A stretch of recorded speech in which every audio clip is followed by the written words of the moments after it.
আল্লাহুম্মা সাল্লি মাওলানা ওয়া আলা আলি সাইয়্যিদিনা দয়াল নবীর এশকের আগুন লাইগাছে যার কলি জাগায় প্রাণ ভরিয়া জানাই সালাম ওই নবীজির পাক রওজায় আল্লাহুম্মা সাল্লি মারহাবা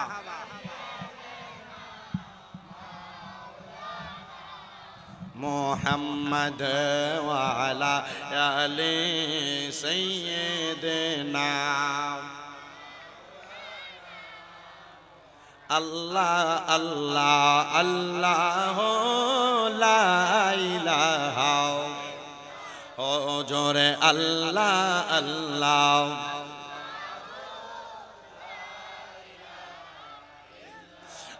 वाला कर सब कुछ जाने देखे बाईद गायब की खबर देने वाला अल्लाह का हबीब नबी जी अल्लाह अल्लाह ला इलाहा इल्ला हु अल्लाह अल्लाह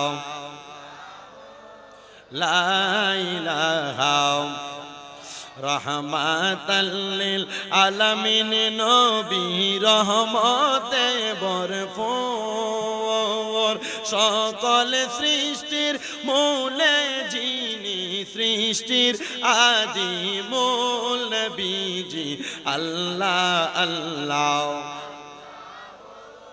ला इलाहा ओ पढ़े अल्लाह अल्लाह ला इलाहा মা আমেনা স্বপ্ন দেখে গর্বে তাহার নূর সেই নূরের নাম রাখিলেন মুহাম্মদ রাসূল নবীজি আল্লাহ আল্লাহ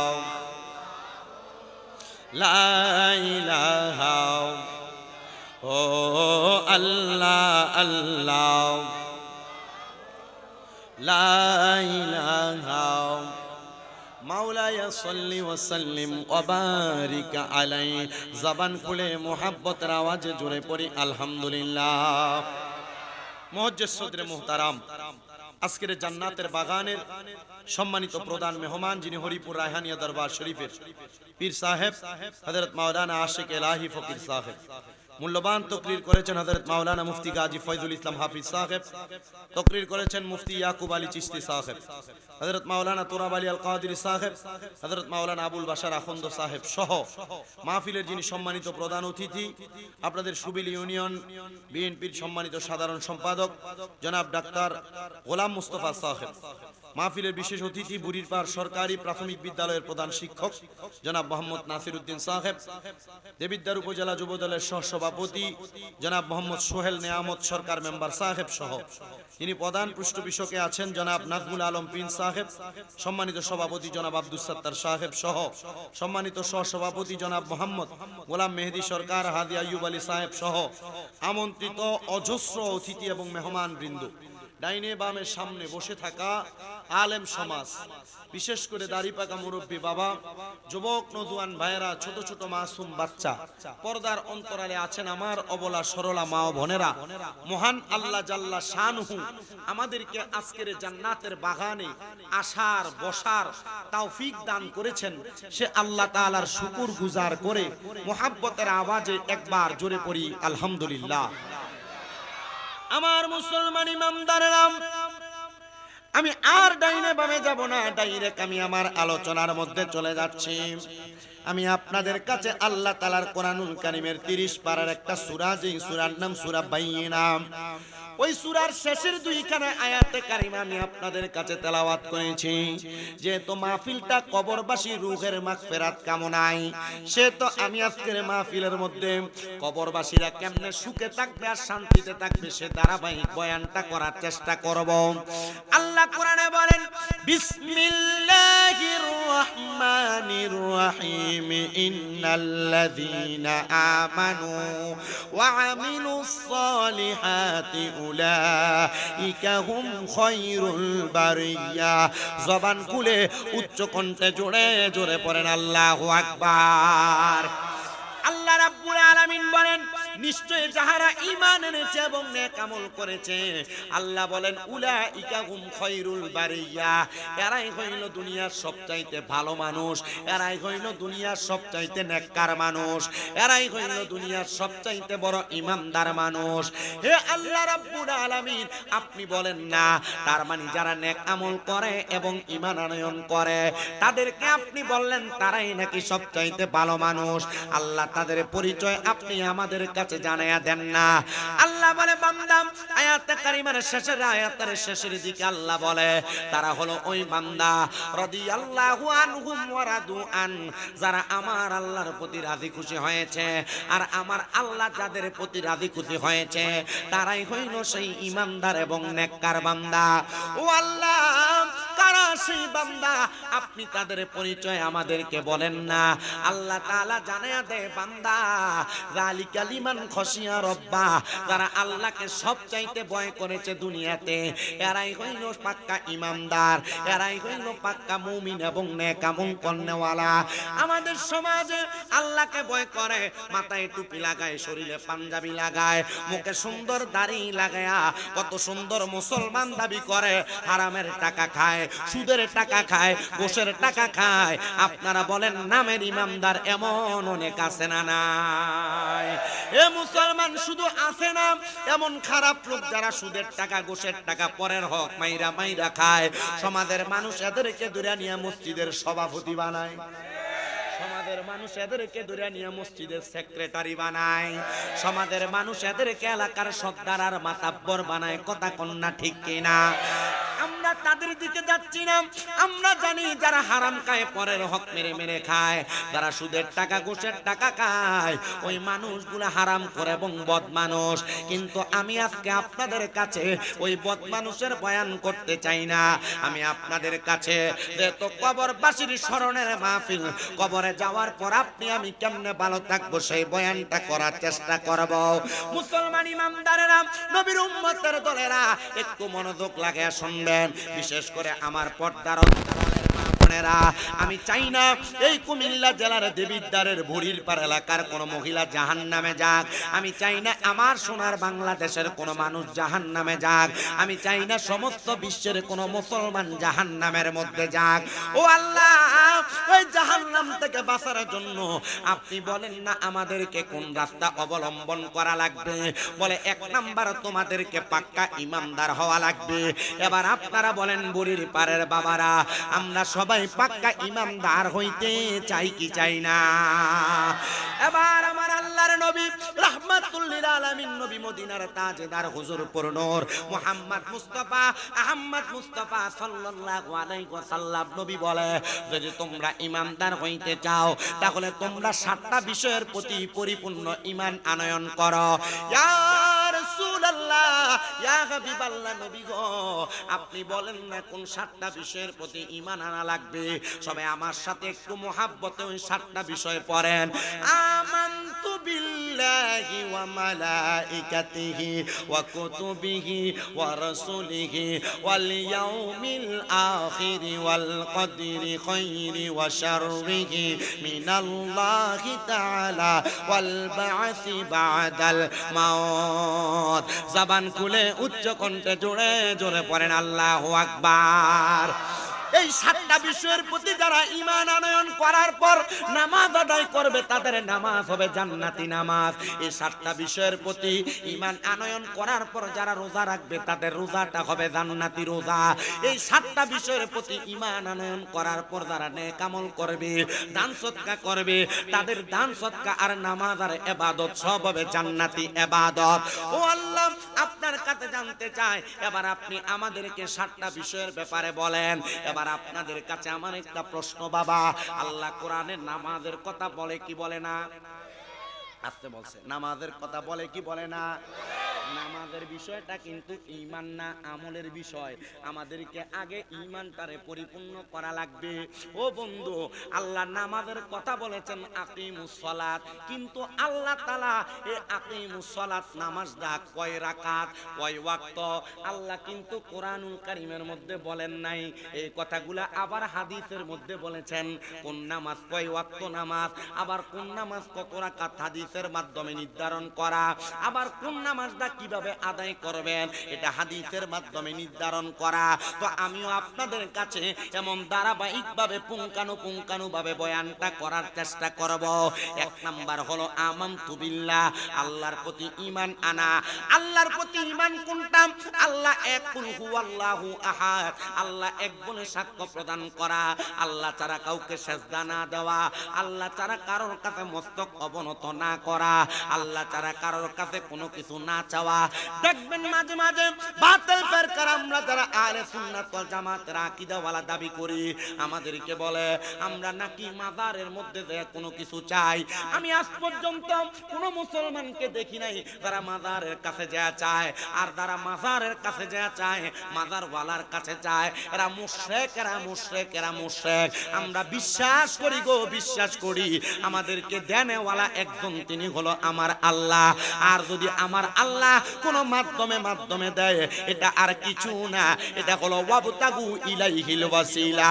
মাজারের মধ্যে যে আল্লাহর নেককার বান্দা আছে, মদিনা শরীফে নবীজির রওজা মুবারকে আছে, নবীজির যত সাহাবায়ে কেরাম আছে, আমরা যখন বলবো আল্লাহ আমি গুনাহগার, আমি বদকার, আমি সিয়াকার, আমি আপনাকে দেখাইবার মতো আমার কাছে কোনো নেক আমল নাই, তবে আপনার হাবিবের ওসিলায়, আপনার সাহাবায়ে, আপনার নবীর সাহাবায়ে কেরামের ওসিলায়, আল্লাহর ওলিদের ওসিলায় আপনি আমাদেরকে একটা সন্তান দান করেন। ও বাবা, আল্লাহর ওলি যারা তাদের ওসিলায় সন্তান কামনা করবেন, তবে আল্লাহর ওলিদের কাছে চাইবেন না। এবার আপনারা বলেন, আমরা সবাই এক আল্লাহর প্রতি বিশ্বাস, এক আল্লাহকে সেজদা, আল্লাহ ছাড়া কাউকে সেজদা করা কি ভালো না খারাপ? আরে কইয়া লাগতো আপনারা ইটা হাসার দরকার নেই। এ বালার খারাপ কইতে কইতে শিখবে, কথা কই না। আর যদি এখন ধমক দিয়া বাইর করে দেন, এ ফলা জীবনে ডরে মাহফিলের কাছে যাইতো না। চিন্তা করবো মাগো মাহফিলে গেলে ধমক দেয়, হ্যাঁ ঠিক না? এটা এটা আমাদের এলাকায় বিশেষ করে বিভিন্ন মসজিদের ভিতরে দেখা যায় একটু স্যাংরা টাইপের মুরব্বি আছে, যারা মনে করেন যে এই কুকুর ভাদর মাস আসলে দেখেন এটার কাছে দিয়ে কেউ আইতে গেলে যেমন কুকুর কাউ কাউ করে ওঠে, এই মসজিদের ভিতরে ছোট ছোট ফুলাফান গেলে মুরব্বি কুত্তার মতো। কথা কন না কেন? আপনার কি মনে কষ্ট হইতেছে? না আছে না, এমন আছে না? আপনার মসজিদও আছে, এটা কইেন না, ফরে সরম থাক থাক, এটা কয় না। এমন সব এলাকার মসজিদে মসজিদে দুই একজন আছে না নাই? কাজটা কি হয়, তো যখন এই ফোলারে ধমক দেয়, এই ফোলা ফরের বার আর মসজিদে যায় না। কেন যায় না? ফোলা চিন্তা মাগু বেটা আমার ধমক দিব, ঠিক আছে কি না? এই জন্য আমি একটা সিস্টেম শিখিয়ে দিই, আপনারা ফুলাফান যেন মসজিদে যায়। আব্বা আল্লাহর নবী বলেন তোমাদের ভবিষ্যৎ বড় খারাপ। নবীজি কাদের বলে, যদি দেখো তোমরা নামাজ আদায় করা তোমাদের পেছনে বাচ্চাদের কিচির মিচিরের আওয়াজ না শোনা যায়, মনে করবে এই জাতি অতি সত্তর ধ্বংসের দিকে যাবে। কারণ কি, বাচ্চা মসজিদে যাবে, দুষ্টামি করবে, খেলাধুলা করবে, এই বাচ্চাটাই কিন্তু একদিন এভাবে খেলাধুলা করতে করতে আসতে যাইতে যাইতে মসজিদের 5 ওয়াক্ত নামাজি হবে। আমি মদিনা শরীফ যখন গেছি, মদিনা শরীফের বাবে জিব্রাইল একটা দরজা আছে, এই বাবে জিব্রাইল দরজা জান্নাতুল বাকিয়ার মদিনা শরীফ আল্লাহ রাসূলের রওজা থেকে পিছন বরাবর মাঝ বরাবর, এই বাবে জিব্রাইলের বরাবর যে জায়গা, এই জায়গার ভিতরে আমি দেখছি মদিনা শরীফের ছোট ছোট ছোট ছোট বাচ্চারা পড়তেছে। তো আমি দেখলাম তার শিক্ষক তারা পড়াইতেছে, সে কতক্ষণ বসে বসে কোরআন পড়তেছে। আবার দেখলাম কোরআন শরীফটা সে তার বুকের উপরে এমনি লইয়া শুইয়া পায়ের উপর হাঁটা দিলে আমার নাচাইতেছে, মারহাবা কয় না। আমি বুঝলাম কি, শিক্ষক কেন তারা ডাক দেয় না, কারণ তার উপর কোনো কিছু ফরজ না। তার উপর কোনো কিছু হারামও না। সে ব্যক্তি এই ছোট বাচ্চা কোরআন লইয়া যে খেলতেছে, কোরআন লইয়া যে বুকের ভিতরে লইয়া পাওনা চাইতেছে, আবার মুখে মুখে তেলাওয়াত করতেছে, তার শিক্ষক তারা এটা করে আস্তে আস্তে বুঝাইতেছে, এটা করতে করতে সে যখন কোরআনের ইজ্জত, কোরআনের সম্মান, কোরআনের তাজিম বুঝবে, সে তখন আস্তে আস্তে করে এই কোরআন কিভাবে ধারণ করে, কিভাবে পড়ে সে বুঝবে, এবং পরবর্তীতে কোরআন সুন্দর করে আদবের সাথে পড়বে। এই জন্য আমাদেরকে বুঝতে হবে, আমরা আমাদের বাচ্চাদেরকে মসজিদে গেলে ধমক দিব না। আগের যুগে যেভাবে নানারা নাতিরে হাতে কইরা, দাদারা নাতিরে হাতে কইরা, বাবা সন্তানদের হাতে কইরা, চাচা বাতিদের হাতে কইরা, মামা বাগিনারে হাতে কইরা মসজিদে নিত, এখন মামাও ফরে না, বাগিনও ফরে না, বাপও ফরে না, ফুতো ফরে না, নানও ফরে না, নাতিও ফরে না, দাদও বেনামাজি, নাতিও বেনামাজি, মসজিদে মুসল্লিও নাই। কথা কন না, ঠিক কিনা? আপনারা মসজিদে মুসল্লি বাড়ানোর একটা সিস্টেম করেন। মসজিদের ভিতরে বহু এলাকার ভিতরে মুরব্বির চাইতে পোলাপান বেশি থাকে। কিভাবে? আমি মৌলভীবাজার এক এলাকার ভিতরে বইলা দিয়ে আসছিলাম, এলাকার যুব সমাজ একসাথে হইবা, প্রত্যেকদিন এক একজন দায়িত্ব নিবা, এক ডিব্বা করে চকলেট মসজিদের হুজুরের কাছে দিয়ে আইবা, দিয়া কইবা, ও হুজুর এই চকলেটটা আপনার কাছে রাখেন। একটা বাচ্চা মসজিদে এলে ডাক দিয়া একটা চকলেট হাতে দিয়ে দিয়েন। পোলা নামাজের কারণে মসজিদে আইয়োক আর না আইয়োক চিন্তা করবো, হুজুর গেলে একটা চকলেট দেয়, চকলেটটা খাইবার লাগিল মসজিদে যাই। বাচ্চারা ধমক দিবেন, বাচ্চারা ধমক দিবেন, তাহলে ধমক দিলে নামাজি কি বাড়বে না কমবে? তাহলে আমরা কি নামাজি বাড়াইতে চাই না কমাইতে? বাড়াইতে। আল্লাহ কবুল করক, আমিন কম। আরে বাবা, মসজিদের ভিতরে বাচ্চা গেলে এই চিন্তাধারা খারাপ হওয়া এগুলা কম। বিশেষ করে আমার মা বোন যারা পর্দার আলো শুনতেছে, বেরিয়ে ছেড়ে দেবো এই কথা কইলে, মা বোন যারা শুনতেছেন, আপনারা কিন্তু আপনাদের বাচ্চাদেরকে বর্তমানে মক্তবে পাঠান কম। ফিটের ভিতরে 1.5-2 কেজি ওজনের, 3-4 কেজি ওজনের কিন্ডার গার্ডেনের ব্যাগটা ঝুলিয়ে দেয়, ঝুলিয়ে দিয়ে এটা সকালে ফাটাইয়া দেয়, এটার মক্তব নাই। ইংলিশ টিচারের বেতন 2000, অঙ্ক টিচারের বেতন 2000, মক্তবের বেতন 50 টাকা লেগে 3 বার যাওয়ার লাগে ঘরে। কথা কন না কেন, ঠিক না বেঠে? এই মহিলারা, পর্দারের মা বোনেরা, আমার মুরব্বী বাবারা, আপনাদেরকে বলছি, আপনারা যদি আপনাদের কোন সন্তানকে যদি কোরআন না শিখান, আর ইংরেজি আর আরবি, ইংরেজি আর অঙ্ক বাংলা শিখিয়ে যদি কবরে যান, আল্লাহর নবী কয় কোন মা বাপ যদি তার সন্তানকে কোরআন না শিখিয়ে কবরে যায়, ওই সন্তান কাল ময়দানে মাসরে ফুলসেরাত পার হইব তার বাপের বুকে ভাড়া দিয়ে। নাউজুবিল্লাহ, জোরে কইলেন না? আচ্ছা, যেই ফুটে বাপের গায়ের লগে ফাওটা লাগলে 3 বার সালাম করে, এই ফুট যদি বাপের বুকটা ছাড়া দিয়ে ফুলসেরাত পার হয়, বাপটার অবস্থাটা কি হবে? এজন্য আপনাদের কাছে আবদার, আপনারা আপনাদের সন্তানদেরকে মসজিদে মক্তবে পাঠাইবেন। আমি আমার যে মসজিদে আগে চাকরি করতাম, এখনো করি এক জায়গায়, মাঝে মাঝে মন চাইলে জুমা পড়াই, মন না চাইলে পড়াই না, এমন হুজুর। তা আমি যে মসজিদে আগে চাকরি করতাম, হয়তো আপনারা অনেকে দেখছেন চাকরিটা কেমনে চাই আসছে, সোশ্যাল মিডিয়াতে এটা ভাইরাল। তা আমি ওই সময় চাকরি করা অবস্থায় আমার ওই মসজিদের ভিতরে 2-3 জন মুসল্লি ছিল, যারা এমন বাচ্চা দেখতো তারা শিখতে যেত। তা আমি একদিন দেখছি আসরের নামাজ পড়ি, এক লোক, সে সরকারি চাকরি করে, প্রত্যেক বৃহস্পতিবারে বিকালে চলে আসে, আসতে তার বাচ্চাটারে নিয়ে আসে, প্রত্যেক ওয়াক্ত মসজিদে আসে। তো ছোট বাচ্চা, এর বাবা নামাজে দাঁড়ায়, এ বাচ্চা মসজিদে দৌড়াদৌড়ি করে, সেজদার সামনে যায়। একদিন কি আমি যেখানে নামাজ পড়ে এখান থেকে ফাগরি টান বের হইছে, ছোট বাচ্চা মানুষ। আমি এটা দেখা অবাক হইছি, আমি চিন্তা করছি বাচ্চা মসজিদে আসছে মানে এটা একদিনে মসজিদের মুসল্লি হবে। আমি চিন্তা করে দেখলাম একদিন এই বাচ্চা খুব জোরে ধমক দিচ্ছে, কে আনে মসজিদে বাচ্চা, কেডা আনে, খুব ধমক। আমি মুরব্বি ডাক, জয় মুরব্বি, আর কখনো বাচ্চাদেরকে আপনি ধমক দিতে যেন আমি না দেখি। মুরব্বি মুখটার বেজার করছে, প্রত্যেক ওয়াক্ত আমার মিনিমাম 2-3 বার সালাম দিত, কিন্তু যেদিন কইছি যে বাচ্চারা ধমক দিবেন না, এরপর তে বেটা আমারে দেখলে সালাম তো দেয় না, মাথাটা নিচে করে আনে। কথা কয় না কা, কথা কয় না কা। হুজুররা উচিত কথা কইলে হুজুররা সালাম দেয় না, এমন বুড়া মানুষও, এমন জোয়ান মানুষও সমাজে আছে না নাই? হুজুর ওয়াজ করলে তো হুজুর আগে কেউ ওয়াজ দাম না, আমার দিকে চেয়ে করছে, কথা কয় না। মহিব ভাই কই আসেনি? কিছুরি ঠান্ডা অনেক আগে কই, ঠান্ডা যদি হয়ে যায় খাইয়ে মজা দিতে। আচ্ছা, এখন পরের সপ্তাহে বেটা আসার সময় বাচ্চা রাতে করে আনছে, আর বাচ্চা কি করছে, মসজিদের এক কোণাত বইয়া নিজে নিজে ফসরাপ করছে, পায়খানা করছে, আর এটার বই বই হাতাইতেছে। এক লোকে দেখে কয়, এই কেডা আনছে, আর হে মুরব্বি দূরের থেকে কয়, এবার ঠিক আছে, কি কয়, হ্যাঁ এবার ঠিক আছে, যেমন কইছে এবার ঠিক আছে। আমি চিন্তা করলাম মুরব্বি তো এই কথা কইয়া মানে আমারও অপমান করছে, আমি নিজে গেছি, বেলসা লইছি না, নিজের হাতে কুশ করে কইরা মগের ভিতরে ভাত, তারপর আবার পায়খানা গুলা লইছি। আমি বুঝাইছি যে না মুরব্বি আপনি যে কইছেন এবার ঠিক আছে, এই ঠিক আছে এটারে আমি এখনই বরদাস্ত করে দিলাম, বাদ দিয়ে দিলাম, আর বুঝাইলাম আমি ইমাম হইয়া ছোট বাচ্চার প্রস্রাব আর পায়খানা পরিষ্কার করে বুঝাই দিলাম। বাচ্চা প্রস্রাব করবে, পায়খানা করবে, খেলাধুলা করবে, মসজিদে আসবে, একদিন এই বাচ্চা এই মসজিদের পাঞ্জাগানা মুসল্লি হবে। জোরে সরে পড়ি আলহামদুলিল্লাহ। বাচ্চাদেরকে ধমক দেওয়া যাবে, দেখলে আঙ্গুলে ধরে ধরে লইয়া দেবে, কথা কয় না। রাজি আছেন ইনশাআল্লাহ? ধমক দেয়, এই ধমক যেন না দেয় ওয়াজ দিয়ে দূর করছি আলহামদুলিল্লাহ। কোন মা বোনেরা মক্তবে আগে পাঠানোর দরকার আছে না নাই?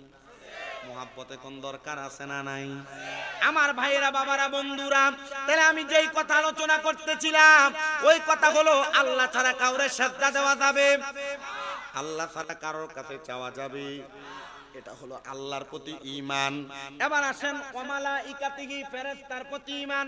আপনারা বলেন আমাদের দুই কাঁধে দুইজন সম্মানিত ফেরেশতা আছে না নাই? ডান কাদের ফেরেশতা আমাদের ভালো নেক আমল, বাম কাদের ফেরেশতা আমাদের বদ আমলের কথা লেখে কি লেখে না? কিন্তু আমার আল্লাহ তাআলা আপনার আমার শরীরের অঙ্গ প্রত্যঙ্গের বিভিন্ন জায়গায় জায়গায় আরো অসংখ্য ফেরেশতা নির্ধারণ করে রেখেছেন। বলে হুজুর কোন জায়গার মধ্যে ফেরেশতা নির্ধারণ করে রাখছেন? আল্লাহ তাআলা আপনার আঙ্গুলের গোড়ায় গোড়ায়, আঙ্গুলের মাথায় মাথায় একটা করে ফেরেশতা নির্ধারণ করে রাখছেন। আল্লাহ তাআলা আপনার ডান হাত বাম হাত এই দুই হাতের আঙ্গুলি বরাবর 10টা ফেরেশতা নির্ধারণ করে রাখছেন। পায়ের আঙ্গুলি বরাবর 10টা ফেরেশতা নির্ধারণ করে রাখছেন। আল্লাহ তাআলা আপনার আমার দুই চোখের চার পাতার মধ্যে আল্লাহ তাআলা 4টা ফেরেশতা নির্ধারণ করে রাখছেন। আমাদের দুইটা কানের মাঝে মাঝে সামনে সামনে 2টা ফেরেশতা নির্ধারণ করে রাখছেন। আমাদের দুইটা লজ্জাস্থানের জায়গা, ওই 2টা লজ্জাস্থানের জায়গার মধ্যে আল্লাহ তাআলা ফেরেশতা নির্ধারণ করে রাখছে। ও ফেরেশতারা তোমাদেরকে কেন নির্ধারণ করে রাখছে? বলে তোমাদের দুই কাঁধের দুইজন ফেরেশতা, ওই দুইজন ফেরেশতা তো তোমাদের নেক আমল আর বদ আমলগুলা লিপিবদ্ধ করে। আর এই ফেরেশতাগুলো সব জায়গার মধ্যে থাইকা থাইকা তোমাদের সকল গুনাহের কাজের, তোমাদের সকল নেক কাজের জন্য সাক্ষী হয়ে যায়। জোরে পড়েন মারহাবা। এটা হলো ফেরেশতার প্রতি ঈমান। ফেরেশতা আপনার আমার ব্যাপারে ভালো এবং মন্দের সাক্ষী প্রদান করবে। 3 নাম্বার ওয়া কুতুবিহি, কিতাবের প্রতি ঈমান আনয়ন করবেন। কোন কিতাবের প্রতি, কি কিতাবের প্রতি ঈমান আনয়ন করবেন? আপনারা একটু মনোযোগ দিয়ে শুনেন। আল্লাহ তাআলার পক্ষ থেকে 104 খানা কিতাব দুনিয়াতে নাযিল হয়েছে। এর মধ্যে 100টা সহিফা, 100 সহিফার পরে বাকি 4টা হলো তাওরাত, জাবুর, ইনজিল, কোরআন। তাওরাত, জাবুর, ইনজিল দুনিয়ার জমিনের মধ্য থেকে এখন অকপটে বাতিল হয়ে গেছে। কখন বাতিল হয়েছে? যখন আল্লাহ তাআলা কোরআন নাযিল করে বলেছেন জালিকাল কিতাব লা রাইবা ফিহি, এটা এমন কিতাব যার মধ্যে কোনো সন্দেহ নাই। এটা ওই কিতাব যার মধ্যে কোনো সন্দেহ নাই। তাওরাতে যা আছে কোরআনে তা আছে, জাবুরে যা আছে কোরআনে তা আছে, ইনজিলে যা আছে কোরআনে তা আছে। আল্লাহ তাআলা বলেন বান্দা তোমার জীবনের সংবিধানের সকল কথাগুলা এই কোরআনের প্রত্যেকটা রন্ধে রন্ধে জায়গায় জায়গায় লিপিবদ্ধ করা আছে। কোরআন তোমাদেরকে যেই পথে চলতে বলে তোমরা সেই পথে চলবা। কোরআন তোমাদেরকে যেই পথে চলতে নিষেধ করে তোমরা সেই পথে যাইতে তোমরা বাধাগ্রস্ত হয়ে যাইবা। যখন তোমরা কোরআনের আদেশ নিষেধগুলা মেনে মেনে চলবা তখন তুমি বান্দা কোরআনের প্রতি ঈমানদার হয়ে যাইবা। ইয়া রাসূলুল্লাহ, আর কোন কোন বিষয়ের প্রতি ঈমান আনতে হবে? 4 নাম্বার ওয়া রাসূলিহি, রাসূলের প্রতি ঈমান আনয়ন করা। বলে হুজুর রাসূলের প্রতি ঈমান আনয়ন কেমনে আমরা করব? এবার আপনারা বলেন আকে নামদার তাজদারে মদিনা হুজুর নূর মুহাম্মদ মুস্তাফা আহমদ মুস্তাফা সাল্লাল্লাহু আলাইহি ওয়াসাল্লামের প্রতি আমাদের প্রত্যেকের ঈমান আনয়নের দরকার আছে না নাই? আল্লাহর কোরআনুল কারীম 28 পারা সূরা সফের মধ্যে আল্লাহ বলেন ওয়াল্লাযী আরসালা রাসূলাহু বিল হুদা ওয়া দীনিল হাক্কি লিইয়ুযহিরাহু আলাদ দীনি কুল্লিহি ওয়ালাউ কারিহাল কাফিরুন ওয়ালাউ কারিহাল মুশরিকুন। জবান খুলে উচ্চ কণ্ঠে জোরে জোরে বলেন আল্লাহু আকবার। আল্লাহ তাআলা বলেন বলেন তোমাদের কাছে একজন রাসূল আগমন করেছে, যিনি সত্য ধর্ম এবং হেদায়েতের বাণী নিয়ে তোমাদের কাছে আগমন করেছে, কিন্তু মুশরিক যারা তারা এই হেদায়েতের বাণীকে মানতে চায় না। এ মুসলমান ইমানদার, ওই রাসূল আমাদের কাছে হেদায়েতের বাণী, হেদায়েতের নূর নিয়ে আগমন করেছে, এটা আমরা যেমন মানি ইহুদিরাও কিন্তু তেমন মানতো। কিন্তু এই রাসূল কিভাবে আগমন করেছে, ওই রাসূলের আগমনের কথাগুলো মানতে বড় কষ্ট হয় আমাদের সমাজের অনেক আলেম ওলামার, আমাদের সমাজের অনেক সাধারণ পাবলিকের। আমি বলবো তারা যেমন কথা আপনাকে বলুক না বলুক, আপনি একটা কথার প্রতি ঈমান রাখবেন। আমি ইন্তেকাল করার পর কবরের মধ্যে প্রশ্ন করা হবে, মান রাব্বুকা ওয়া মান দীনুকা, আপনি বলবেন রব্বি আল্লাহ দীনি আল ইসলাম, কিন্তু আপনারে আমারে কবরের মধ্যে প্রশ্ন করবে ওয়া মান হাযার রাসূল, এই ব্যক্তিকে তুমি চিনো কিনা? এই ব্যক্তিকে আপনার আমার রাসূল আপনার আমার সামনে দাঁড়ায় থাকবে, কিন্তু আপনাকে মৌলভী সাহেব কত সুন্দর বোঝাইতেছে এই রাসূল মাটির রাসূল, এই রাসূলকে তুমি মানো কেন? যেই রাসূল মাটির নবী, এই নবী আমাদের নবী, যেই নবী নূরের নবী, সেই নবীকে তালাক দিলাম, এমন কথা বলে আলেম ওলামা। এরা আলেম দাবি করে না। আল্লাহ কোরআনুল কারীমের মধ্যে বলতেছেন কদ জাআকুম মিনাল্লাহি নূরু ওয়া কিতাবুম মুবিন। বেশি উপরের ক্লাসের কিতাব পড়া লাগবে না, তাফসীরে জালালাইন শরীফ, এটা আমরা যারা আলিয়া মাদ্রাসায় পড়ালেখা করেছি আমাদেরকে পড়ায়, কওমি মাদ্রাসার মধ্যে তাফসীরে জালালাইন শরীফ পড়ায়। শুধু তাই নয়, যারা যারা অন্যান্য আকীদার লোক তারাও তাফসীরে জালালাইন তেলাওয়াত করে। বাবারে তাফসীরে জালালাইন শরীফের মধ্যে আয়াতের ব্যাখ্যা করতেছে। এই মাত্র তোমাদের নিকট আসিয়াছে আল্লাহর পক্ষ থেকে একটা কিতাব, এবং স্পষ্ট একটা কিতাব এবং আল্লাহর নূর, ইয়ানে নূরুম বামানা মুহাম্মাদুর রাসূলুল্লাহ সাল্লাল্লাহু আলাইহি ওয়াসাল্লাম নবী। আল্লাহ তাআলা ওই নবীকে নূরের নবী বলে বোঝাইলেন। মুসলমান ইমানদার আপনারা বলতে পারে আল্লাহ না সূরা ইয়াসিনের মধ্যে বলেছেন ওই নবী আমাদের মতো সাধারণ মানুষ, ওই নবী আমাদের মধ্য থেকে একজন মানুষ হিসেবে প্রেরণ হয়েছে। না না না, এই আয়াতে কারিমা কোন ইমানদারের জন্য নাযিল হয় নাই। এই আয়াতে কারিমা আবু জাহেল এবং মালিক ইবনে সিনান নামক একজন আল্লাহর বান্দার ব্যাপারে নাযিল হয়েছে।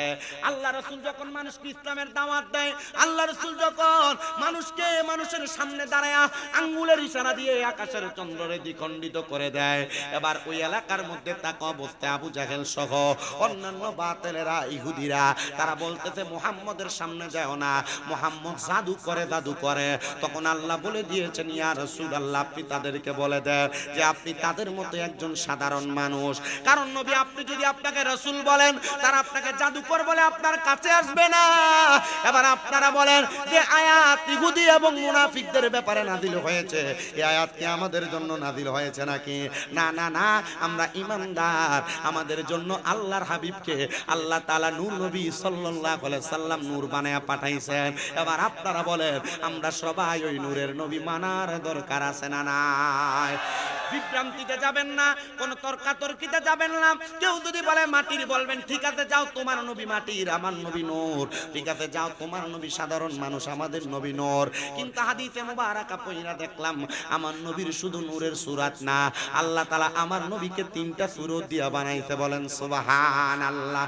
ওরে নূর নবীজির 3টি সূরত শোনো হে নবীজির উম্মত, প্রমাণ করে হাদিস সারে কোরআনে, বলেন প্রমাণ করে হাদিস। আপনারা কি কষ্ট হইতেছে? আপনি তো প্রধান অতিথি সাহেব, হ্যাঁ প্রধান অতিথি সাহেব না? আচ্ছা, ওনারা তো বসে আছেন কষ্ট করে, আপনারাও বসছেন কষ্ট করে। আপনার কাছে কি ঠান্ডা লাগে না গরম লাগে? ঠান্ডাও না গরম না, মানে এক রোয়া লাগতেছে, ঠিক না? আমার কাছে মানে আমার ঘামাইয়া সব শেষ, আমার একটু জ্বর ভাব, তবুও না হাত পাকানো লাগতো না, আমি এটা করাই না। আমার খুব একটু জ্বর ভাব। গতকালকে আমার মাহফিল ছিল হবিগঞ্জের মাদক, তা আমি ওই যে পুকুরের পানি দিয়ে গোসল করছি, এই গোসল করাতে ওই পানিটা থেকে একটু ঠান্ডা লেগে গেছে। গতকালকে স্টেজে ওঠার সময় নাপা এক্সট্যান্ড খাইয়ে উঠছি, না খাইয়ে উঠছি যে ওই ওয়াশ করা অবস্থায় ঘুমাই গেছে। রাত্রে বাড়িতে এসে একটা খাইছি। আজকে ওই দুপুরের ভাত খাই না, সকালে নাস্তা খাই না, এই খানা খাইছি 4:30, দুপুরের খানা 4:30 খাইছি, তখন একটা ওষুধ খাইছি। এই ওষুধের এখন কার্যকারিতা এখন দেয়া যাইতেছে, চিকনা করে ঘাম দিতেছে, খুব কষ্ট হইতেছে। কিন্তু আমি কষ্ট হইলো আপনাদের কাছে ওয়াজ করতে, আমার কাছে মজা লাগতেছে ওয়াজ করে। আপনার মাইকটা খুব ভালো, কি মাইক, এটার নাম কি? আলাক্সা না, খুব ভালো সুন্দর। আল্লাহ আল্লাহ ওনার ব্যবসায় বরকত দিক, আমিন কর। অনেক জায়গার ভিতরে সাউন্ড ছাড়তে চায় না, চিন্তা করে স্পিকার কেটে দেবো গা, স্পিকার কেটে দেবো গা। তুমি আবার দেখবে আবার প্রশংসা শুনে আবার এটা লাইরো না, যেমনি আছে এমনি রেখে, ঠিক আছে? কারণ আমার আড্ডাটাই মাইক দোকানে, কুমিল্লার যে ম্যাজিকটন মাইক, আমি আবার দোকানে বসে থাকি মাঝে মাঝে, আমি দেখি তো মোটামুটি কি লাড়াচাড়ি করে, ভালো সাউন্ড। আমি এটা দিয়ে ওয়াজ করে মজাও পাইতেছি, আর আপনাদের এই যে ফিডব্যাকটা পাইতেছি আমার কাছে ভালো লাগতেছে। আমি দেখছি দুই একজন মোড়ামুড়ি দিয়েছিল উঠতে দেবো, কিন্তু ওয়াজটা ভালো লাগে না, আবার সাপ দিয়ে বসছে। আপনাদের মোটামুটি বসবেন আমার কাছে ভালো লাগে।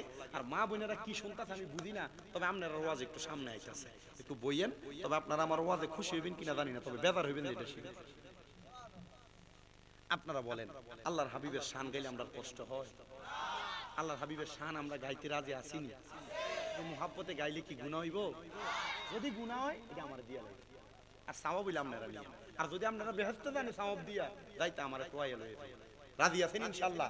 একটু মুহাব্বতে পড়েন। ওরে নূর নবীজির তিনটি সূরত শোনো গে নবীজির উম্মত, প্রমাণ করে হাদিস আর কোরআন। ওরে এক যে শুরুতে হাকিকি, দুই নম্বরে মালাইকি, তিন নম্বরে মানব রূপ ধারণ, নবীর আশিকে গহনে গাইব আমরা কামলিওয়ালার শান, বলেন গাইব আমরা কামলিওয়ালার, নবীর আশিকানে গাইব আমরা শান, বলেন গাইব আমরা নূর নবীজির শান, সুন্নি মুসলমান গাইব আমরা। ওরে 12 রবিউল আউয়ালে আসলেন নবী সর আরে, তাই তো গাইব সেই নবীজির শান, সুন্নি মুসলমান গাইব আমরা কামলিওয়ালার শান, বলেন গাইব আমরা কামলিওয়ালার শান, নবী আশিকান গাইব আমরা। আরে ওই নবীজির প্রেমিক হয়ে চলো আশিকে দলে দলে, বুক ফালাইয়া গাইব নবীর শান, বলেন পড়ানে দিয়া গাইব নবীর শান, সুন্নি মুসলমান গাইব আমরা কামলিওয়ালার শান, বলেন গাইব আমরা মদিনাওয়ালার শান, সুন্নি মুসলমান গাইব আমরা। আমার মুসলমান ইমানদার, ওই আল্লাহ তাআলা নবীরে অনেকগুলা সূরত দিবেন, কিন্তু আমার নবীর আসলি সূরত হলো নূরানী সূরত। ওই নবীরে যদি আপনি নূরের নবী মানেন, কবরে যাওয়ার পর আপনি যখন নূরের নবীর নূরানী চেহারা দেখবেন, তখন আপনি নবীকে চিনা লাগবে না। আমার নবী বলবে আয় আয় আয়, আমি নবীর উম্মত, আমার কোল মোবারকে আয়।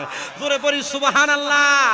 আমার নূরের নবী রাহমাতুল লিল আলামিন নবীরে আপনি মাটির নবী বলে বলে দুনিয়া থেকে কবরে যাবেন, আপনার সামনে নূরের নবী দাঁড়িয়ে থাকবে, কিন্তু আপনি মাটির নবী বিশ্বাস করে যাওয়ার কারণে তা আপনি তো মাটির নবীরে চিনেন, নূরের নবী চিনবেন কেমনে? এবার আপনারা বলেন নবীকে কবরে চিনার জন্য আমাদের প্রত্যেকের নূর মানার দরকার আছে না নাই? কিন্তু আপনারা দেখবেন প্রমাণ দিব, কোরআনে আল্লাহ বলছে কুল ইন্নামা আনা বাশারুম মিসলুকুম ইউহা ইলাইয়া, নবী আপনি তাদেরকে বলে দেন আপনি তাদের মতো একজন মানুষ, শুধু পার্থক্য হলো আপনার নিকট ওহী আসে আর তাদের নিকট ওহী আসে না। ভাই সাহেব আল্লাহর রাস্তায় আমার এখান থেকে একটা ফুল দেন, দেন না, তাড়াতাড়ি দিয়ে চলে। আমি আপনাদের সবার কাছে জানতে চাই, আল্লাহ যে কোরআনে বলছে কুল ইন্নামা আনা বাশারুম মিসলুকুম ইউহা ইলাইয়া, নবী আপনি তাদেরকে বলে দেন আপনি তাদের মতো একজন মানুষ, শুধু পার্থক্য আপনার নিকট ওহী আসে তাদের নিকট আসে না। আল্লাহ কোরআনে বলছে নবী মানুষের মতো, আর আমি বলছি এটা ফুলের মতো, তবে এটা ফুল না। এবার আপনারা কোন আমার কথাটা সত্য না মিথ্যা? এটা কি ফুল নাকি? এটা ফুলের মতো। ফুল যেটা গাছে ধরে, এটার ঘ্রাণ আছে, এটা গাছেও ধরে না, এটার ঘ্রাণও নাই, এটা ফুলের মতো, ফুল না। নবী মানুষের মতো, মানুষ না। আল্লাহ তাআলা নবীকে নূরানী সূরত দিয়া দুনিয়াতে পাঠাইছে, মানবীয় কাবার করে পাঠাইছে। এজন্য আমরা নবীকে নূর বানিয়ে, এটা আমাদের আকীদা। আর কেউ যদি বলে মাটি, বলবেন এটা আপনার আকীদা, আপনি মানেন, আপনার সঙ্গে আমার কোনো দগ্ধ নাই, ঝগড়া নাই, ফাসাদ নাই, এটা তার মতো থাকবে। আল্লাহ আমাদের সবাইকে মানার তৌফিক দেখ, পড়েন আমিন। আর মুহাব্বতে পড়েন আমিন। তাইলে রাসূলের প্রতি আকীদা, রাসূলের প্রতি ঈমান আমাদের থাকার দরকার আছে না নাই? মুহাব্বতের আওয়াজে বলেন আছে না নাই? এবার আপনারা বলেন ওই রাসূলের প্রতি কোরআন যিনি নাযিল করছে তিনার নাম কি? কারো জোরে কন্যা তিনার নাম কি? ওই রাসূলের প্রতি কোরআন নাযিল করছেন আমার আল্লাহ। ওই রাসূল যে কোরআন নিয়ে আসছে আল্লাহই তো বলছে, ওই রাসূল যে কিতাব নিয়ে আসছে ওই রাসূলের কিতাব হলো হুয়াল্লাযী আরসালা রাসূলাহু বিল হুদা ওয়া দীনিল হক, সত্য ধর্ম এবং হেদায়েতের বাণী। হেদায়েতের বাণী হলো এই কোরআনের বাণী। এবার আপনারা বলেন এই কোরআনের বাণীগুলা সত্য না মিথ্যা? জোরে কয় না সত্য না মিথ্যা? আল্লাহ কয় হেদায়েতের বাণী নিয়ে কোরআন আনছে। আল্লাহ কোরআনে কয় ইন্নাল্লাহা আলা কুল্লি শাইইন কাদির। মারহাবা কোন? নিশ্চয় সকল ক্ষমতার মালিক আল্লাহ, নিশ্চয় সকল ক্ষমতার সর্বশক্তিমান আল্লাহ।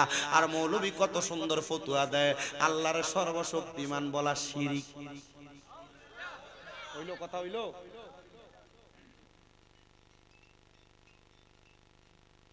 আল্লাহর সর্বশক্তিমান বলা শিরিক। সর্বশক্তিমান কে?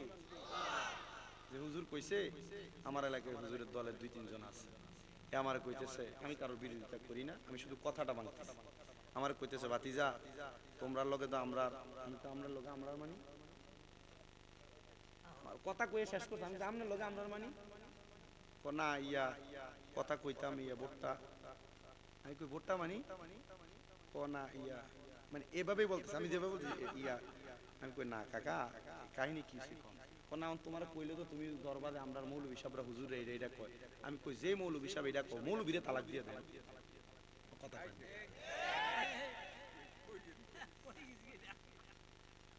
আপনি কথা বুঝেন না? আচ্ছা, বাপের কোন ফুত যদি বাপরে অস্বীকার করে যে তুই আমার বাপ না, এটা কি ফুত থাকে? তার হয়ে দাও না। আমাদেরকে আকীদার ব্যাপারে বড় শক্ত থাকতে হবে। কোন মানুষ কি বলল এই ব্যাপারে আল্লাহ তাআলা যাচাই বাছাই করার জন্য আমাদেরকে বিবেক দিয়েছেন, কথা বলেন ঠিক কি না? বিবেক দিয়ে যাচাই বাছাই করে আপনি সব মানবেন সব বলবেন, আমি শামীম রাজাদের সব সত্য কথা আর ভালো কথা বলবো, হতে পারে না। আমি আমার নিজের আকীদা চাপিয়ে দেওয়ার জন্য আপনার মিথ্যাও বলতে পারি। আল্লাহ আপনার বিবেক দিয়েছে, আপনি বিবেক দিয়ে যাচাই করে তার উপর আমল করবেন। আল্লাহ আমাদেরকে বিবেক দিয়ে যাচাই করার তৌফিক দান করেন, পড়েন আমিন। এবার আসেন, আল্লাহর কোরআনের প্রতি ঈমান তো রাখলেন, কিতাবের প্রতি রাখলেন, রাসূলের প্রতি রাখলেন। এবার 5 নাম্বার যেটা, এটা আমাদের জন্য বড় মারাত্মক বিষয়। ইয়া রাসূলুল্লাহ, এবার কোনটার ব্যাপারে বললেন? পরে এবার হলো ওয়াল ইয়াউমিল আখিরি, আখিরাতের প্রতি ঈমান আনা। আখিরাতের প্রতি ঈমান কোনটা? আপনি মরবেন, আমি মরব, আপনার এলাকার যত মানুষ তারা মরবে, মৃত্যুর স্বাদ সবাই গ্রহণ করবে। এবার বলেন মৃত্যুর স্বাদ গ্রহণ করার পর কবরের জিন্দেগীর কথা সত্য না মিথ্যা? হাসরের কথা সত্য না মিথ্যা? মিজান ফুলসিরাতের কথাগুলো সত্য না মিথ্যা? ওই কবরে যাওয়ার পর আপনি আপনার হিসাব দেওয়া লাগবে। আল্লাহ তাআলা কুরআনুল কারীমের মধ্যে ঘোষণা করে মিনহা খালাকনাকুম ওয়া ফিহা নুঈদুকুম ওয়া মিনহা নুখরিজুকুম তারাতান উখরা। আল্লাহ তাআলা বলতেছেন আমি আল্লাহ তাআলা তাদেরকে উহা থেকে তৈরি করেছি, আবার উহার মধ্যে আমি আল্লাহ তাআলা তাদেরকে ঢুকাইবো, আবার আমি আল্লাহ উহা থেকে তাদেরকে বাহির করব। কিন্তু আমরা এতদিন শুনতাম আল্লাহ আমরারে মাটি দিয়ে বানাইছে, মাটিতে ঢুকাইবো, মাটি থেকে বাহির করব। কিন্তু মিনহা খালাকনাকুম ওয়া ফিহা নুঈদুকুম ওয়া মিনহা নুখরিজুকুম তারাতান উখরা, এই আয়াতের কোন জায়গার ভিতরে মাটির কথাই নাই। মারহাবা কয় না? আশ্চর্যজনক কথা। কিন্তু মাটির কথা আছে এখানে, মিনহা দ্বারা হা দ্বারা একটা জমির বুঝাইছে। ওই হুজুরে বুঝবো, আপনি জমির আলেম বা মাদ্রাসা ছাত্র বুঝতেন জমিরটা কি? জমি দিয়ে আল্লাহ তাআলা ইসমে ইশারা দিয়ে বুঝাইছে। আয়াতের আগের অংশে মাটির কথা আছে। মারহাবা কোন? আল্লাহ তাআলা আমাদেরকে মাটি দিয়ে বানায়া মাটিতে ঢুকে আবার কেন মাটি থেকে উত্তোলন করবে আল্লাহ আপনার কাছে জানতে চায়।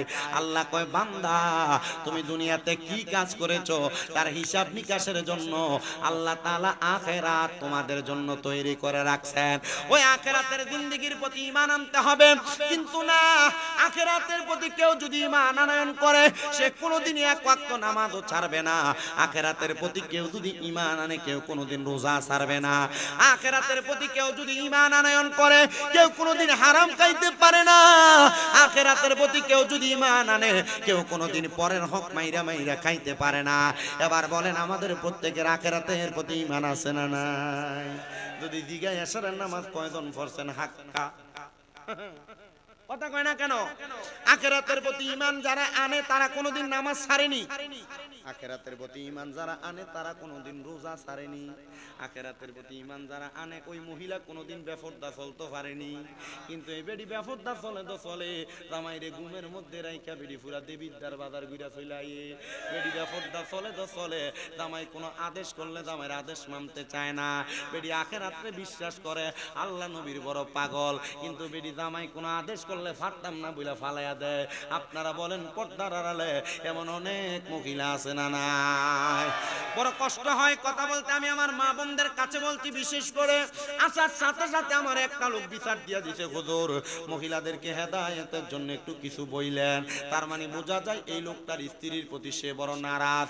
এ আমার দেবিদ্বারের ভুরির পারের মা, এ সোনার বাংলাদেশের মহিলারা, আমি তোমাদের কাছে করজোড়ে আবদার করি গো মা, স্বামীর মনে কষ্ট দিলে আল্লাহরেও খুশি করতে পারবা না। স্বামীর মনে আঘাত দিলে আল্লাহরেও খুশি করতে পারবা না। আল্লাহর নবী কয়, কোন মহিলা যদি তার স্বামীকে খুশি কইরা রাত্রি ঘুমাইতে পারে ওই মহিলা জান্নাতি, সুবহানাল্লাহ। কিন্তু কোন মহিলা যদি তার স্বামীরে কষ্ট দিয়া ঘুমায়, আল্লাহ তাআলার অসংখ্য ফেরেশতারা সারা রাত ওই মহিলার লানত দেয়। এজন্য মহিলারা জামাইর লোকে দিনের বেলা যত রকমের ঝগড়া হোক না কেন, রাত্রে বেলা খাটের অন্যদিকে ফিস দিয়া ফিরা ঘুমায় থাকা এটা বন্ধ রাখতে হবে। মাঝখানে কোলবালি দেওয়া বন্ধ রাখতে হবে। বাচ্চারা মাঝখানে শোয়া স্বামীর সাথে রাগ দেখানো বন্ধ রাখতে হবে। কিন্তু আমাদের সমাজের যারা বিয়ে করছে আর বউর লোকে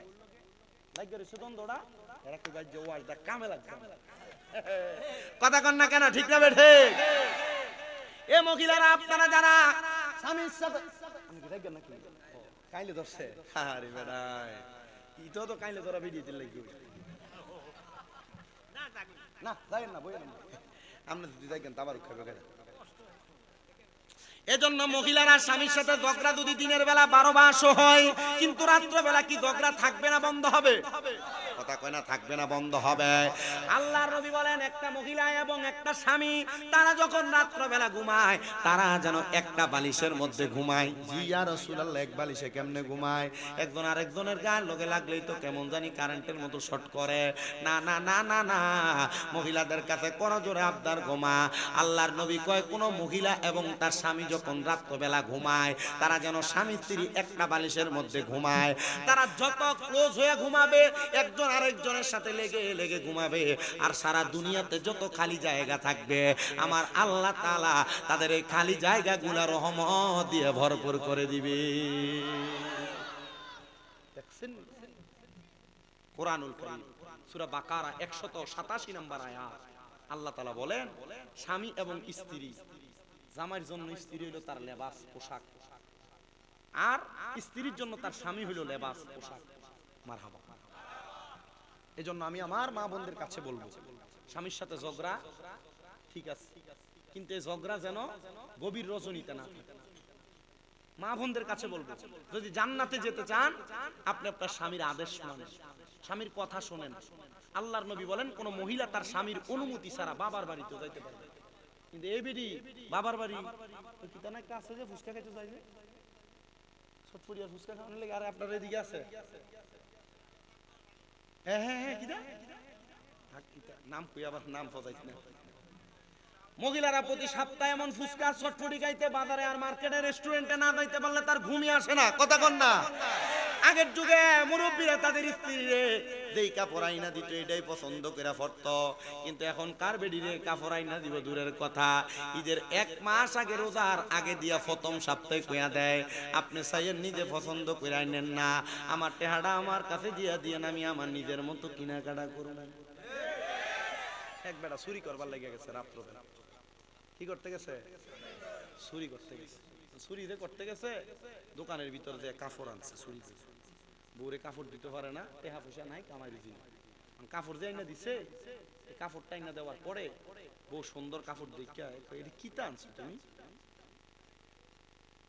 বেটা এটার গায়ে আবার গেছে, যেহেতু আনতে চুরি করে আনছে পাল্টাইবার লাগে। একবারের পরে আরেকবার যখন আনছে, বেডি কয়, এটা কিতা আনছো, তোমার পছন্দটা কি? দ্বিতীয়বার আবার ফাড়াইছে, তৃতীয়বার আবার ফাড়াইছে। আর দোকানদার সিসি ক্যামেরা দেখি তারি একই বেটা আমার ঘরে ভিতরে আমার দোয়ানে 3 বার চুরি করতে এসে বেটা 3 বারের সময় দেখিয়া আমার দোয়ানে গেছে সুদ দরবার জন্য গেছে যখন যে চুরি দছে এই চুরি একবার করতে যাক ঠিক আছে এত লোভ করলি 3 বার আইলি এক দোয়ানের ভিতরে চুরি করতি তো কি লজ্জা নাই তো ভাই সাহেব আল্লাহর দোহাই মিছা কথা কইেন না আমি 3 বার চুরি করতে আইছি তো তাইলে কেন ভাই প্রথমবারে চুরি করছি কিন্তু বউর লেগে তো কাপড়টা লয়ে গেছিলাম বউর অপছন্দ হইছে এলাকা ফরের 2 বার আইছি ফালডাই ফেললি এখন বউর কথা শোনার পর এবারে কি আসলে কি বাচ্চা না ধরা খাইছে কথা কয় না বাচ্চা না ধরা খাইছে আপনারা যারা বউয়ের কথা শুই না মা বাপরে ভাত দেন না আপনারা যারা বউয়ের কথা শুই না চলাফেরা করেন মা বাবার সাথে খারাপ আচরণ অসৎ আচরণ করেন এবার আপনারা বলেন ওই সুরের মতো আপনারাও কি বাঁচবেন না ধরা খাইবেন আকলওয়ালার ইশারা বেকলওয়ালার ধাক্কা আকল যদি থাকে এই কথার মধ্যে আপনি বুঝে যাবেন তার মানে আম্মা জানেনা আপনারা আখিরাতের প্রতি বিশ্বাস যদি আইনা থাকেন স্বামীর মনে কোনোদিন কষ্ট দিবেন না স্বামীর পা দোয়া দিবেন আপনারা কি জানেননি আল্লাহর নবীর জামানায় নবীর একজন আশেকা ছিলেন যে আশেকা তার মাথার চুল দিয়া তার স্বামীর পা ধৌত করে দিছে কিন্তু বর্তমানের মহিলারা স্বামীর পা তেনা দিয়া দুইয়া দিব দূরের কথা বেডিরে যদি কয় একটু গরম পানি করে দাও না রাত্র গভীর বেডি কয় ভাবতাম না এত রাইতে কই থেকে আইছেন নিজের মতো করে লয়া লয়া করেন এবার আপনারা বলেন যে মহিলারা তাদের স্বামীর এমন কথা বলে এই মহিলা জান্নাতে যাইব দূরের কথা জান্নাতের ঘ্রাণও পাইতো না অথচ জান্নাতের ঘ্রাণ 500 বছর রাস্তা দূর থেকে পাওয়া যাইব এবার আপনারা বলেন মা বোনেরা জান্নাতে হওয়ার জন্য স্বামীর খেদমতের দরকার আছে না নাই মারহাবা কোন মারহাবা এ মুসলমান এই ইমানদার আমি আপনাদের কাছে ধারাবাহিক কথাগুলো বলে যাই আখিরাতের প্রতি ঈমানের কথাগুলো বলার পরে এবার আমি আপনাদের কাছে আরেকটা বিষয় বলি এই বিষয়ের প্রতিও মহিলাদের অনেকগুলা কথা আসবে ওয়াল ইয়াউমিল আখিরের পরে ওয়াল কদরি খাইরি ওয়া শাররিহি মানুষের তাকদীরের প্রতি ঈমান আনয়ন করা লাগবে তাকদীরের প্রতি কিসের ঈমান তাকদীরের ভালো এবং মন্দ বহু মহিলারা তাদের স্বামীর সঙ্গে আপনারা যে কাবজাব করে যে এটার কাবজাব কোন উনাফানা কোন কাবজা উনাফানা একই তো আমরা মিল্লাদিল্লাহ কুমিল্লার মানুষ মারহাবা আপনারা অনেক মহিলারা তার স্বামীর সামনে কাবজাব করে উনাফানা করে মানুষে মুখানের সাথে বেনবেন করে মহিলা বলে তোমার ছোট ভাই যে মাসে 50,000 টাকা ইনকাম করে আর তুমি মাসে 15,000 টাকা ইনকাম করো দিন 500 টাকা কইরা কেমন বেড়া হইলা এই কামাই কেন করো এ আমার মুরব্বি সমাজ যুব সমাজ পর্দার অন্তরালের মা বোনেরা তোমার স্বামী যদি 15,000 টাকা না 15 টাকা ইনকাম করে তোমার স্বামী যদি 10 টাকা ইনকাম করে তুমি এটার উপরে শুকরিয়া আদায় করবা তোমার তাকদীরের ভালো এবং মন্দ মাইনা নিবা কারণ কি কারণ কি কারণ কি তুমি যদি তাকদীরের ভালো এবং মন্দটা মাইনা নাও দেখবা আমার আল্লাহ তাআলা 50,000 টাকা কামাই করেন না বেটা যে শান্তি পায় তোমার 50 আর 500 টাকা 5,000 টাকার মধ্যে শান্তি দান করবে এবার আপনারা বলেন আমরা সবাই শুকরিয়া আদায় করার দরকার আছে না নাই কিন্তু আমাদের মাঝে মুনাফিকের খাসিয়ত চলে আসছে মুনাফিক আল্লাহ আমাদেরকে দিবেন কিন্তু আমরা আল্লাহ তাআলার দরবারে শুকরিয়া আদায় করি না এবার আপনারা বলেন শুকরিয়া আদায় করার দরকার আছে না নাই মনে রাখতে হবে মুনাফিকের 3 খাসিয়ত তারা যখন কথা বলে মিথ্যা কথা বলে তারা যখন ওয়াদা করে ওয়াদা খেলাফ করে মুনাফিকের আরেকটা আলামতের মধ্যে যেটা প্রকাশ্য আলামত ওই আলামত যদি আপনাদের কাছে বলি তাহলে আর জমিনের মধ্যে দেখবেন আপনিও ধরা আমিও ধরা এবার আপনারা বলেন আমরা মুনাফিকের আলামতগুলো বর্জন করার দরকার আছে না নাই তাহলে আমাদের তাকদীরে যা আছে আমাদেরকে তাই মানতে হবে কথা বলেন ঠিক না বেঠে আল্লাহর নবী বলেন শুধু তাই নয় ওয়াল কদরি খাইরি ওয়া শাররিহি মিনাল্লাহি তাআলা ওয়াল বাসি বাদাল মাউত আল্লাহ তাআলা আপনারে আমারে মৃত্যুবরণ করার পরে আবার উত্তোলন করবে বাদাল মাউত মৃত্যুর পরে আবার উত্তোলন করবেন ও আল্লাহ আপনি কেন উত্তোলন করবেন আপনার কাছে জানতে চাই আমার আল্লাহ তাআলা আমার নবীর মাধ্যমে জানিয়ে দেয় যারা ইমানদার তাদের জন্য ভালো উত্তোলন হবে যারা বেঈমান তাদের জন্য খারাপ উত্তোলন হবে ইমানদার যারা শুনো যে বিদ্যার এলাকার বুড়ির পাড়ের মানুষেরা আজকে দক্ষিণ পাড়া মনুমিয়া ব্যাপারীর বাড়ির কবরস্থান কবরবাসীর মাগফিরাত কামনায় জান্নাতের বাগানে যারা বসেছ, ইমানদার বান্দাদের জন্য আল্লাহ তাআলা কি রেডি করে রাখছে? আল্লাহ বলেন জাযাউহুম ইনদা রাব্বিহিম জান্নাতু আদিনিন তাজরি মিন তাহতিহাল আনহার। জবান খুলে জোরে জোরে পড়েন সুবহানাল্লাহ। যারা ইমানদার বান্দা আল্লাহ তাআলা তাদের জন্য একটা জান্নাত রাখছে, ওই জান্নাতের নাম হলো জান্নাতুল আদন। জোরে বলেন সুবহানাল্লাহ। ও আল্লাহ, আপনি যে জান্নাতুল আদন ইমানদার বান্দার জন্য রেডি করে রাখছেন, আল্লাহ আপনি বলেন না ওই জান্নাতুল আদনটা কেমন হবে, কত সুন্দর হবে। আল্লাহর নবী বলে উম্মতের দল শুনে রাখো, ওই জান্নাতুল আদন বড় সুন্দর। ইয়া রাসূলুল্লাহ, ইয়া হাবিবাল্লাহ, কেমন সুন্দর? কয় তাজরি মিন তাহতিহাল আনহার, এত সুন্দর। ওই জান্নাতের নিচে দিয়া আমার আল্লাহ তাআলা একটা নহর প্রবাহিত করছে, নদী প্রবাহিত করছে। ওই নদীর মধ্যে মজার মজার পানি আর শরাব রাখছেন। এ মুসলমান, ওই নদীর মধ্যে একরকম না, আল্লাহ তাআলা 4 প্রকারের পানি রেখে দিয়েছেন। এর মধ্যে একটা পানির নাম হলো শারাবান তাহুরা, পবিত্র পানি। যারা কোনোদিন পরের হক মেরে মেরে খায় নাই, যারা কোনোদিন মানুষের হক ঈমান আনছে, তাদেরকে আমার আল্লাহ তাআলা জান্নাতের ওই শারাবান তাহুরা পান করাবে। বলেন সুবহানাল্লাহ। আর একটা পানির নাম হলো ইন্না আতাইনাকাল কাউসার, ওই কাউসারের পানি আমার আল্লাহ তাআলা তাদেরকে পান করাবে।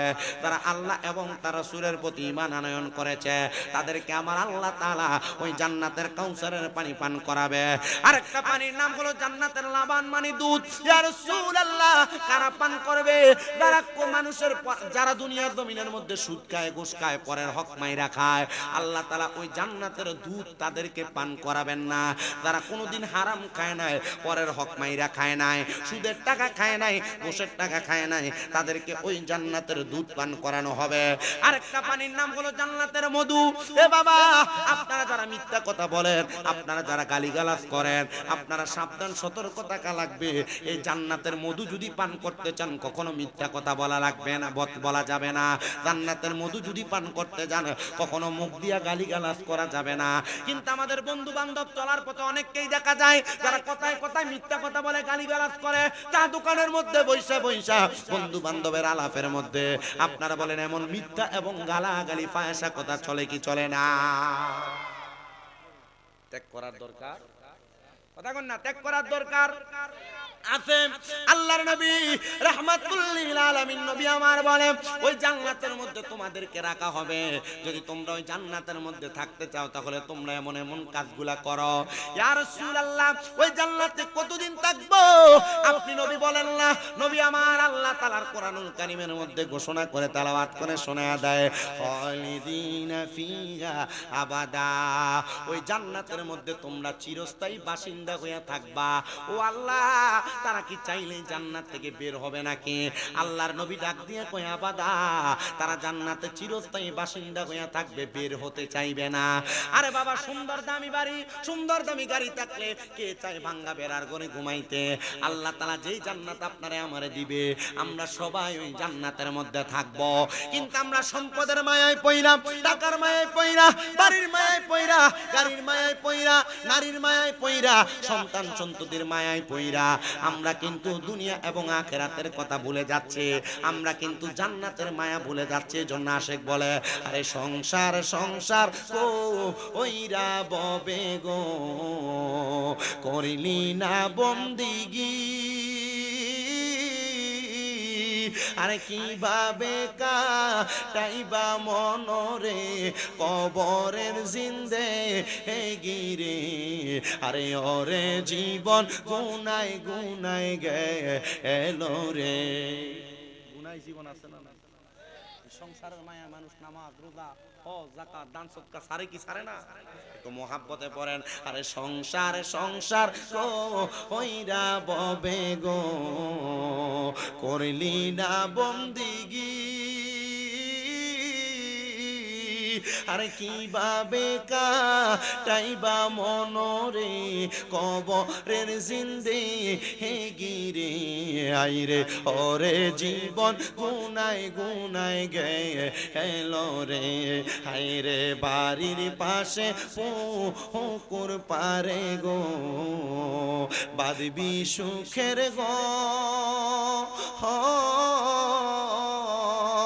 আরে ভাইও নাই তোর বা আমদব নাই রে কে লইবে খবর রে হাই রে ওরে জীবন গুনাই গুনাই গে এলো রে বলেন ওরে জীবন গুনাই এলো রে হাই রে পড়বি বলের যুবক নামাজটা পড়লি না কবরে যাওয়া আরো পড়ে রে উপায় তো পাবি না রে হাই রে ওরে জীবন গুনাই গুনাই গে এলো রে হাই রে ওরে জীবন গুনাই গুনাই গে এলো রে বলেন সংসার সংসার কইরা ববে গো করলি না বন্দিগি কিভাবে কাটা আইবি মনরে কবরের জিন্দে হে গিরে হায় রে ওরে জীবন গুনাই গুনাই গে এলো রে হায় রে ওরে জীবন গুনাই এ দুনিয়ার মুসলমান এ নবী উম্মতের দল এ নবীর আশেক এ মুরব্বী বাবা যুবক ভাই এ ছোট ছোট মাসুম বাচ্চা পর্দার অন্তরালের আমার মা দুনিয়ার মায়ার মধ্যে পইরা যারা আল্লাহরে ভুইলা যায় যারা নবীর দুরূদ ভুইলা যায় ইবাদতের কথা ভুইলা যায় তাদের অবস্থাটা কেমন হবে আমি আপনাদেরকে ছোট্ট একটা কথা শোনাইলে আপনারা বুঝতে পারবেন আল্লাহ তাআলার একজন খাস বান্দা যার কাজ ছিল আল্লাহ তাআলার ইবাদতে মশগুল থাকা কিন্তু ভাগ্যের নির্মম পরিহাসে নামাজ পড়ে রোজা রাখে হজ করে যাকাত দেয় তার চাকরি হইছে একটা বাদশার রানীর ঘরের মধ্যে যেই রানীর ঘরের মধ্যে রানীর বিছানা পরিষ্কার করার দায়িত্ব ছিল তার রানীর টাকা পয়সা সম্পদের কোনো অভাব নাই কিন্তু রানী তার বিছানাকে পরিষ্কার কইরা সুন্দর কইরা ওই বিছানার মধ্যে গোলাপ ফুল ছিটিয়ে দেওয়ার জন্য পরিষ্কার একটা বিছানা পাওয়ার জন্য ওই রানী তার বাড়ির মধ্যে একটা কাদের মানুষ রাখছে কিন্তু কাদের মানুষটা বড় নামাজি কাদের মানুষটা বড় রোজাদার কাদের মানুষটা বড় আমলওয়ালা কাদের মানুষটা বড় ইবাদতওয়ালা কিন্তু আমাদের সমাজের মহিলারা নিজের খায় নিজের পরে কিন্তু নামাজ পড়ে না নিজের খায় নিজের পরে কিন্তু রোজা রাখে না নিজের খায় নিজের পরে কিন্তু পর্দা করে না ওই মাইয়া ডাক দিয়া কয় জগতের মানুষ আমি যখন ওই রানীর বিছানা পরিষ্কার করি আমি সব সময় তার বিছানাটা পরিষ্কার করি আমি ওই রানীকে একদিন প্রশ্ন করলাম আপনি এত সুন্দর বিছানাতে কেন ঘুমান রানী ডাক দিয়া কই হে আমার কাজের মহিলা তুমি তো জানো মানুষ কেন সম্পদ কামাই করে মনে রাখবেন মানুষ সম্পদ কামাই করে তিন কাজে কয় কাজে মানুষ সম্পদ কামাই করে তিন কাজে ভালো খাওয়ার জন্য ভালো চিকিৎসার জন্য ভালো ঘুমের জন্য এই তিন কাজে কিন্তু মানুষ সম্পদ কামাই করে কিন্তু ছায়া দেখেন সম্পদ কামাই করতে গেলে ঘুম হয় না সম্পদ কামাই করতে গেলে ভালো চিকিৎসা পাবে দূরের কথা ভালো কঠিন রোগ হয়ে বইসা থাকে এই জন্য সম্পদের পেছনে না দৌড়ায়া যদি আপনি ওই মনিবরে খুশি করার পেছনে দৌড়ান দেখবেন সম্পদ আপনার পায়ের কাছে আসবে মারহাবা কোন মারহাবা ও বাবা এজন্য আপনারা বলেন আমরা যদি আল্লাহ নবীর পথ মতে চলি আমরা কি সম্পদের পেছনে দৌড়ানো লাগবো না সম্পদ আমরার পেছনে দৌড়াইবো কথা কয় না কেন মাদ্রাসায় পড়তাম আমার দাদি মারা গেছে আমার দাদিরে আমার সামনে তখন ক্লাস 2 তে পড়ি এক লোকে বলছে মাদ্রাসায় পড়ে মানুষের বাড়ির খয়রাতের 20 টিয়া 30 টিয়া 50 টিয়া 100 টিয়া হাদিয়া পাইবো ইটা দিয়ে কি আর সংসার চলবো আর এ জানে না এখন এবিডি নাতি প্রতি রাইতেই 30 40 50 হাজার টাকা কামাই মারহাবা কয় না মহিবুল ভাই এলেছে হাফিজ ভাইয়ের কারণে কম দিয়ে মারহাবা কন না আর জোরে কোন মারহাবা বাবারে দুনিয়ার মায়া না কইরা যদি তুমি আল্লাহ রাসূলের প্রেমে জীবন কাটাও আমার এক ওস্তাদ কইছে জীবনে যদি সফলতা অর্জন করতে চাও দুইটা জিনিস করবা এক নাম্বার বেশি কইরা তাহাজ্জুদ করবা দুই নাম্বার বেশি কইরা নবীদের উপর দুরূদ পড়বা দেখবা তুমি সম্পদের পেছনে দৌড়ানো লাগবে না সম্পদ তোমার পেছনে দৌড়াবে মারহাবা কন এই আজকে যিনি সভাপতি উনি আসছে আপনি সভাপতি না না ওইয়া প্রধান মেহমান তোমার আশিক এলা হিসাব আছে আমার পরে মুনাজাত দিব নাকি? আচ্ছা, আমি আপনারা যাওয়ার সময় একটু দোয়া করে যাবো, এরপরে হুজুর মুনাজাত করবে, অসুবিধা হবে আপনারা? আপনার সমস্যা হবে না তো? চাইন আবার সিটটা আবার একটু মশলা মাছলি দিয়ে রাইটটা মনে বেশি হয়ে যেতে থেকে। আমি যতক্ষণ আছি ততক্ষণ, বেশি সময় না, 11টা 20 হয়ে গেছে, মোটামুটি 1 ঘন্টা 20 মিনিট সময় যা বলছি তা দিয়ে। কিন্তু আমি যদি আর ওই যে তারা যাই ও আচ্ছা, যতক্ষণ কথা বলি ততক্ষণ মনোযোগ দিয়ে শুনবেন তো? এই ওয়াকেটা বইলা আমি আমার ওয়াজের ইতি টানবো, তবে একটু কষ্ট করে শুনতে হবে। রাজি আছি ইনশাআল্লাহ? আল্লাহ কবুল করুক, জোরে বলেন আমিন। তো যেই কথা বলতেছিলাম আপনাদেরকে, মানুষ সম্পদ কামাই করে কয় কারণে? 3 কারণে। ভালো খাওয়া, ভালো ঘুম, ভালো চিকিৎসার জন্য। মহিলা ডাক দিয়ে বলে, এ আমার কাজের মহিলা, তুমি কি জানো সম্পদ মানুষ এই 3 কারণে ইনকাম করে? যেন আরামে ঘুমাইতে পারে, আমার শরীর স্বাস্থ্য সুস্থ আছে, আমার খাওয়াও ঠিক আছে, কিন্তু আমি ভালো করে ঘুমানোর জন্য তোমাকে রাখছি। তুমি যেন আমার বিছানাকে সব সময় পরিষ্কার করে রাখো। ভালো বিছানা হইলে ঘুম কি ভালো হয় না খারাপ হয়?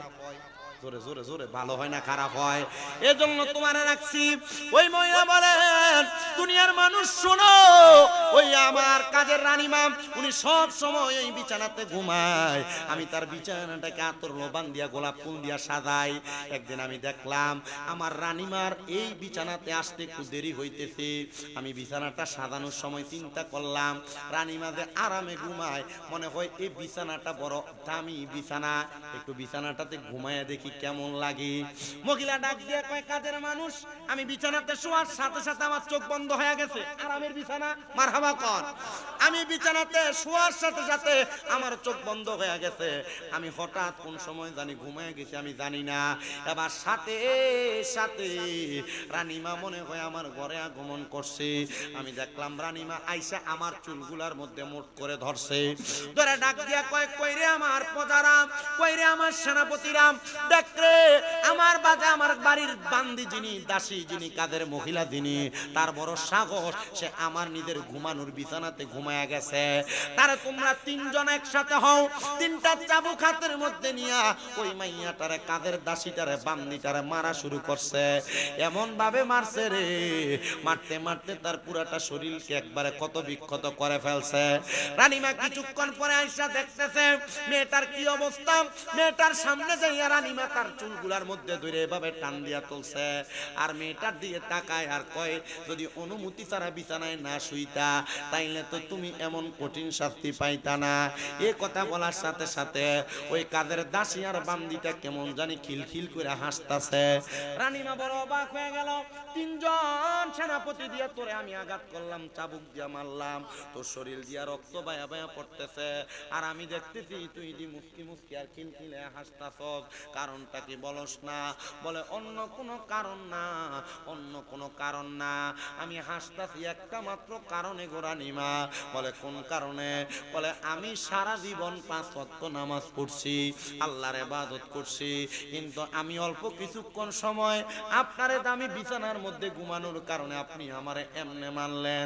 চিন্তা কইরা দেখেন গো রানীমা, আপনি যে সারা জীবন এই দামি বিছানাতে ঘুমান, আমার আল্লাহ তাআলা এই দামি বিছানাতে ঘুমানোর কারণে না জানি আপনারে কয়জন ফেরেশতা দিয়া আযাব দেয়, না জানি আপনারে কয়জন ফেরেশতা দিয়া পিডায়। রানীমা বড় পাগল হয়ে গেছে, ডাক দিয়া কয়, সেনাপতি, মায়ের বন্ধ রাখরে আমারে কি শুনাইলো? আর তার কথা তো সত্য কথা। সেই মহিলা আমার দাসী হইয়া, বান্দি হইয়া, অল্প কিছুক্ষণ দামি বিছানাতে ঘুমানোর কারণে যদি আমি তারে 3টা সেনাপতি দিয়া মারি, তাহলে আমি যে এই বিছানাতে এত বছর ঘুমাই, আমার আল্লাহ না জানি আমারে কত মার মারে, আমার আল্লাহ না জানি আমারে কত ফেরেশতা দিয়া মারায়। এ পর্দার অন্তরালের মা, বিছানাতে যে ঘুমায়া থাকো, নিজেও নামাজ পড়ো না, তোমার স্বামীরও নামাজ পড়তে ডাক দাও না, তোমার সন্তানরেও নামাজ পড়াও না। মাগো মা, চিন্তা করে দেখো গো, তুমি কবরের মধ্যে কত আযাবের শিকার হইবা। এই যে মহিলাদের ডায়াবেটিস হয়ে যাচ্ছে, অল্প বয়সের মহিলা প্রেসারের সমস্যা হয়ে যাচ্ছে, মাথার ব্রেইনের মধ্যে পানি থাকে না, দেখবেন এমন রোগ অনেক মহিলাদের দেখা দিতেছে। এই যে মহিলাদের হার্টের সমস্যা হইতেছে, কারণ কি মা? অতিরিক্ত ঘুম তুমি যে ফজরের সময় ঘুমায়া থাকো আর সকালের বাতাস তোমার গায়ে লাগাও না, সকালের হাওয়া তোমার মাথায় লাগাও না, জানো নি গো মা এটার কারণে তোমার এত কঠিন রোগ হচ্ছে। তুমি যদি সকালবেলা ওইটা আগের মহিলারা যেমন করত, সকালে ওইটা ফজর পইরা কত সুন্দর অনেক মহিলারা তাদের ঘর দুয়ারও লেপত, সকালবেলা ঘুম থেকে ওইটা সুন্দর করে রান্না বসে নাস্তা পানি করত। কিন্তু মহিলারা এখন নামাজ পড়তে চায় না, এডি তাড়াতাড়ি দেখিতেছে যায় বাড়িতে কইবো দেখ শুনি কি ওয়াজ করে, এডি একটু কামে লাগাও এটা কইবো, কথা কন না কেন, ঠিক না বেটে? এ বাবা শুনেন, আমি জানি না আপনারা কেমন ধরনের আলোচনা শুনেন, আমি আপনাদের এই অঞ্চলে একবারে প্রথম, আমি মনে হয় 11 গ্রামের দিকে আর রসুলপুরের দিকে কয়েকবার আসছিলাম, তবে এবছরও মনে হয় রসুলপুর আরেকটা মাহফিল আমার রাখা আছে। শুনেন একটু মনোযোগ দিয়া, মা বোনেরা, আপনার ঘর থেকে যে রোগ বালা মুসিবত ছাড়ে না, আপনার ঘর থেকে যে রোগ শোক ছাড়ে না, আপনার জামাই যে কামাই করে বরকত হয় না, আপনার ঘরের মধ্যে যে বিপদ আর বিপদ, এটার কারণটা কি জানেননি? এটার কারণ আপনি একমাত্র। আপনি যদি ফজরের সময় ওইটা আল্লাহর কাছে কান্নাকাটি করতেন, দেখতেন আপনার বিপদ থাকতো না, আপনার অভাব থাকতো না, আপনার রোগ বালা মুসিবত থাকতো না। এবার আপনারা বলেন, আমরা সবাই আমাদের ঘরে শান্তি ফিরে আনার জন্য আল্লাহরে ভয় কইরা ফজরের সময় বিছানা ত্যাগ করার দরকার আছে না নাই? মুহাব্বতে বলেন দরকার আছে না নাই? আমার মনে হয় অল্প কিছুদিন সময় আমার রাত্রে ঘুমটা একবারে কমই হয়, রাত্রে যদিও ঘুমাই ঠিক ফজরের কিছুক্ষণ আগে 3টা 4টায় এমন টাইমে ঘুম ভেঙে যায়, আর মাহফিল থেকে যখন আসি 4টা 4:30 নাগাদ আমার ঘুমটা আর লাগে না। আমি চিন্তা করি আল্লাহ এখন ঘুমাইলে ফিডা কিন্তু কম হবে না বেশি হবে। ও আল্লাহ আপনি আমাদেরকে এমন একটা জিন্দেগি নসিব করেন যে জিন্দেগি আমাদের কবর হাসর মিজান ফুলসেরাত ভালো হয়ে যাবে। আমি চাই না কোন মহিলারা জাহান্নামে যাক। এবার আপনারা বলেন ওই কাদের মহিলা অল্প কিছুক্ষণ বিছানাতে ঘুমানোর কারণে তাকে যে শাস্তি দেওয়া হয়েছে, আমরা যদি এমন আরামের বিছানার মধ্যে বেশি বেশি ঘুমিয়ে ঘুমিয়ে কাটিয়ে দেই, আমাদের শাস্তি কি কম না বেশি? এত আস্তে কইলেন, আরো জোরে বলেন কম না বেশি? আরেকটা ওয়াজ অল্প কিছুক্ষণ শুনবেন, চলে যাবেন, অসুবিধা হবে? মহিবুলের মা নাই, মা আছে, ও দাদা তো দিন। এক ছেলে কে যেন একটা আমার কইছে আছে, হুজুর আমার আম্মা, আমাদের অনেক ভক্ত আছে, অসুস্থ হয়ে মারা গেছে, আমার আম্মার মোবাইলে আপনার অনেক ওয়াজ ছিল, এমন অনেক ভক্তবৃন্দ আছে আমার আপনাদের দোয়ার বরকতে সারা বাংলাদেশ। আমার একটা ভক্ত কয়েকদিন আগে মারা গেছে, ঢাকা উত্তরাতে তাদের 5-6টা বাড়ি, সুফিয়া বেগম, শুধু আমার ওয়াজ শুনতো, তার ছেলে সে মাঝে মাঝে ফোন দিয়ে হাদিয়া পারে তো দোয়া করে, মাটা যখন মারা গেছে অনেক কান্নাকাটি করছে। আমার আরেকজন ভক্ত অ্যাক্সিডেন্ট করছে, রবিউল, তার বাড়ি টাঙ্গাইল, দোয়া করবেন আপনারা, আপনারা দোয়া করেন। আমার আম্মা যেন 6 মাসের উপর অসুস্থ, বিছানায় পড়া, একটু একটু করে স্ট্যান্ড ধরে ধরে হাঁটে। আমার অনেক ভক্তবৃন্দরা মাঝে মাঝে আমার কাছে দোয়া আছে। আজকেও মনে হয় কোন মহিলা মনে হয় তার সন্তান না জানি নাতি দিয়া কল দেয়া কিছু, হুজুর আপনি তো বুড়ির পার আইবেন, আমরা আপনার ভক্ত, আমরা চাইছি আপনার মাদ্রাসা তালাশ করে, আমরা মাদ্রাসা আমরা পাইনি, আপনার দোয়া, আমার মাদ্রাসা চলে কুমিল্লাতে 6টা, নূরপুর সমনিতে তাফসিরুল কোরআন মাদ্রাসা পুরুষ মহিলা শাখা আছে, আর অনেকগুলো মাদ্রাসা। তা আমি বলছি যে ঠিক আছে, ফোন দিচ্ছেন, নাতিরে দিয়ে কথা বলাইছেন, দোয়া করা হবে আপনাদের জন্য, আমি সবার জন্য দোয়া করব, আল্লাহ আপনাদের দোয়াগুলো কবুল করেন।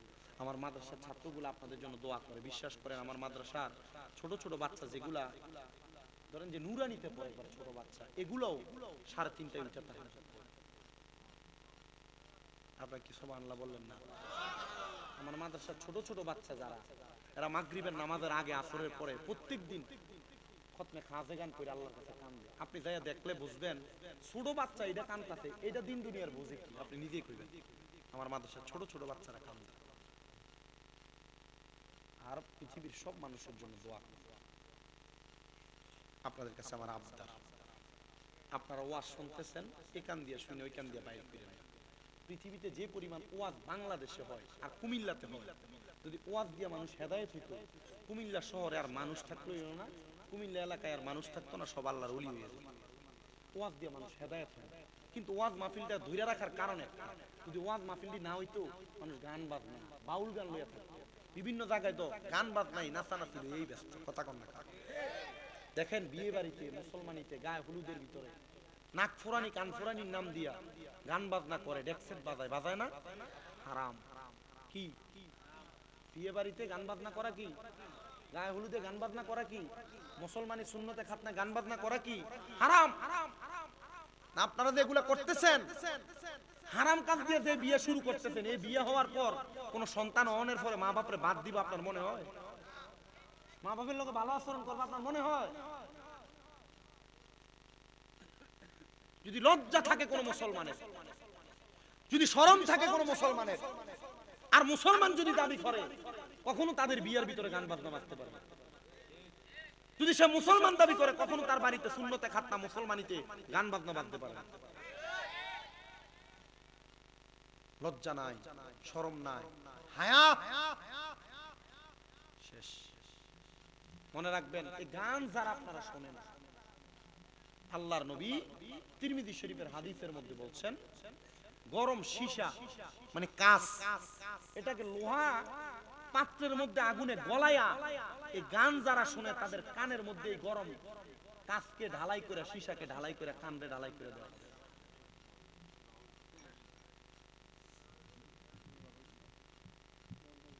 দাউদ নবী যে এত সুন্দর সুরে কোরআন তেলাওয়াত করবে আপনারা জানেন না? হাসরের ময়দানে সব মানুষ দাউদ নবীর কোরআনের তেলাওয়াত শুনবে, কিন্তু যারা দুনিয়াতে গান বাজনা কইরা কবরে যায়, এরা দাউদ নবীর কণ্ঠের তেলাওয়াত শুনবে। আপনারা কি বুঝতেছেন কথা? এই যে হেডফোন ব্যবহার করেন না কেন? মানে গান আপনি শুনবেন খুব মজায় মজায়।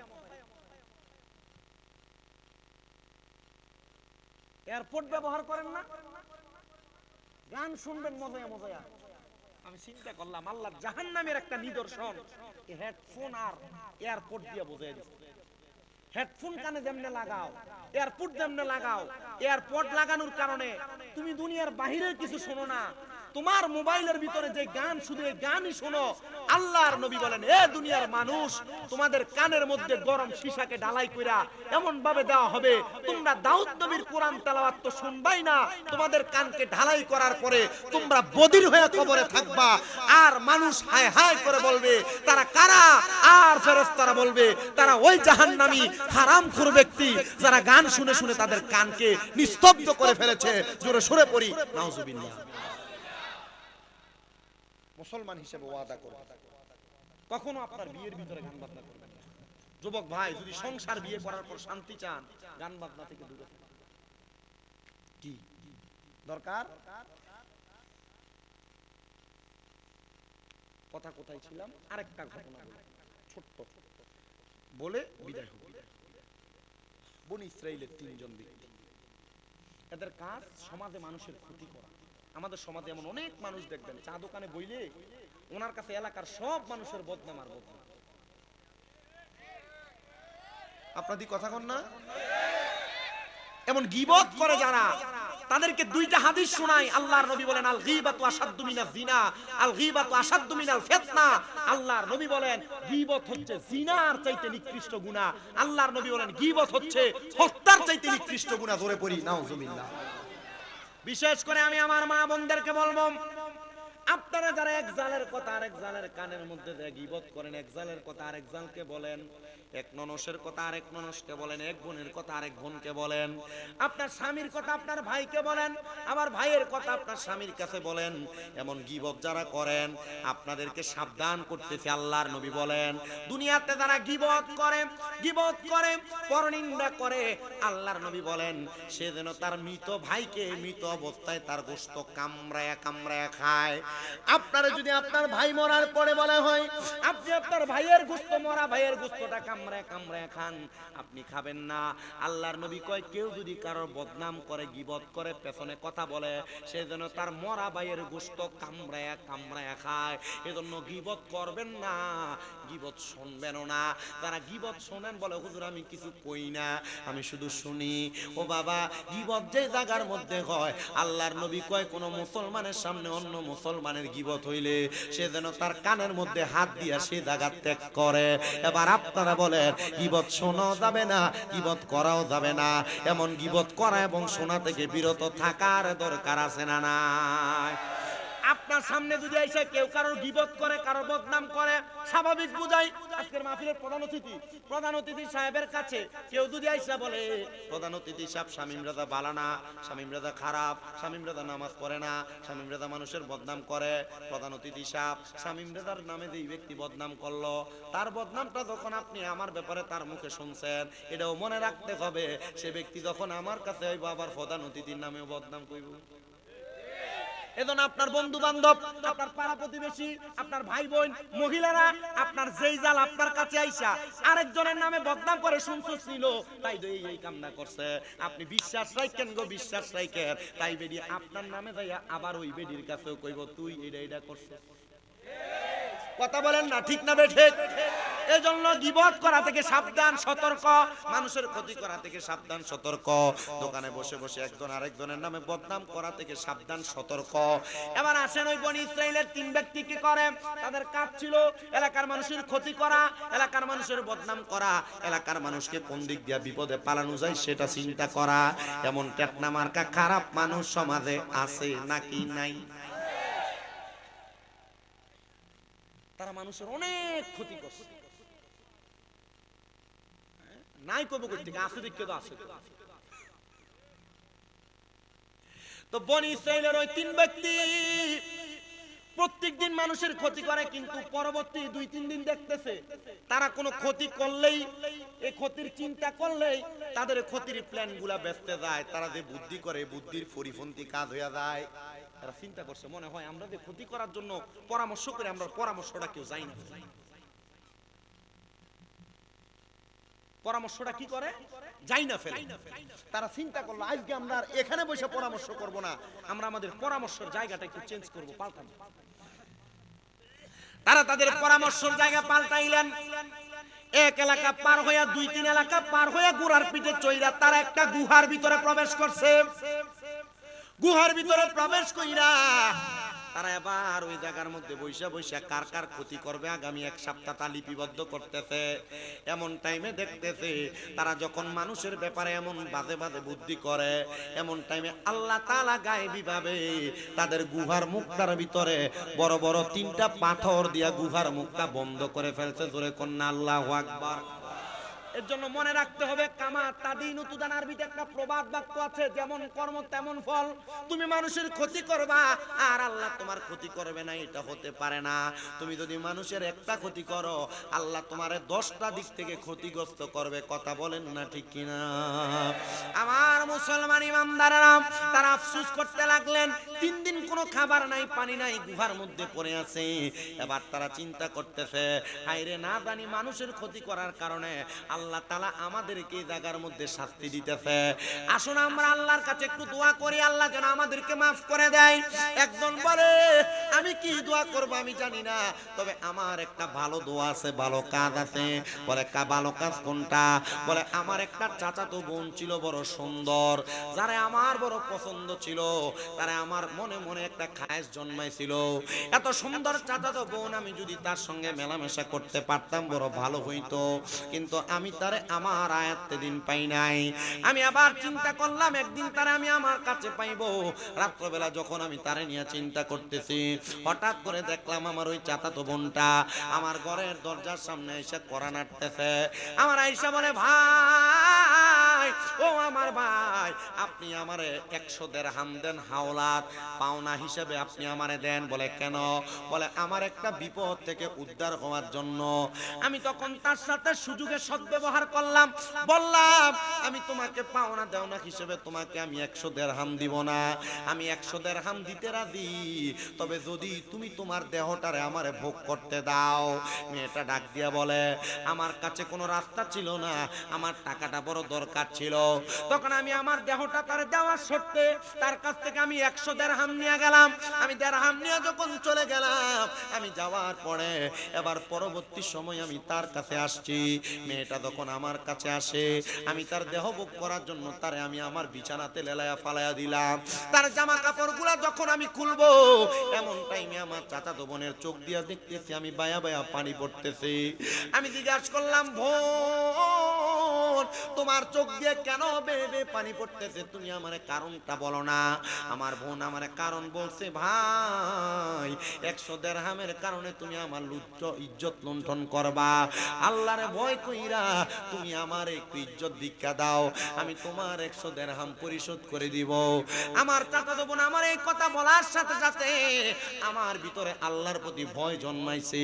আমি তখন আমার চাচাতো বোনকে ছেড়ে দিছি। ছেড়ে দেওয়ার পরে আমি আল্লাহর কাছে মাপ চাইছি। আমার জীবনে এটার চাইতে আর কোনো ভালো কাজ নাই।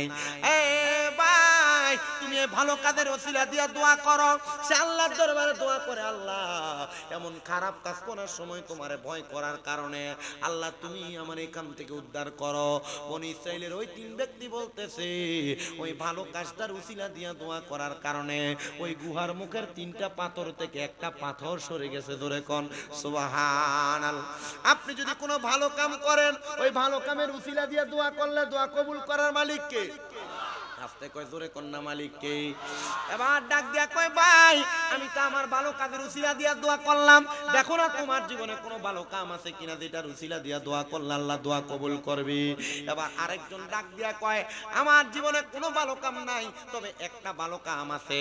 আমার বাড়িতে মাসিক ইনকাম কাজ করার জন্য আমি একটা কাজের লোক রাখছিলাম, যে কাজের লোকটা আমার বাড়িতে কাজ করলে তারা আমি দৈনিক খাওয়াইতাম আর 2 খুশি করে চাউল দিতাম। সে আমার বাড়িতে কাজ করত, কিন্তু সে 1 মাস কাজ করার পর আমার বাড়ির কাজ যখন শেষ হয়ে যায়, সে আমারে বলে, হুজুর আমি 1-2 খুশি করে চাউল যে আপনি আমারে দিলেন, এগুলো আমি কোথায় নিব? খাবার কোনো মানুষ নাই, আমি চাউলগুলো আপনার কাছে আমানত রাখলাম, আমি আপনার কাছ থেকে পরে নিয়ে যাব। কিন্তু অনেক দিন সে আমার কাছ থেকে চাউলগুলা নেয় না।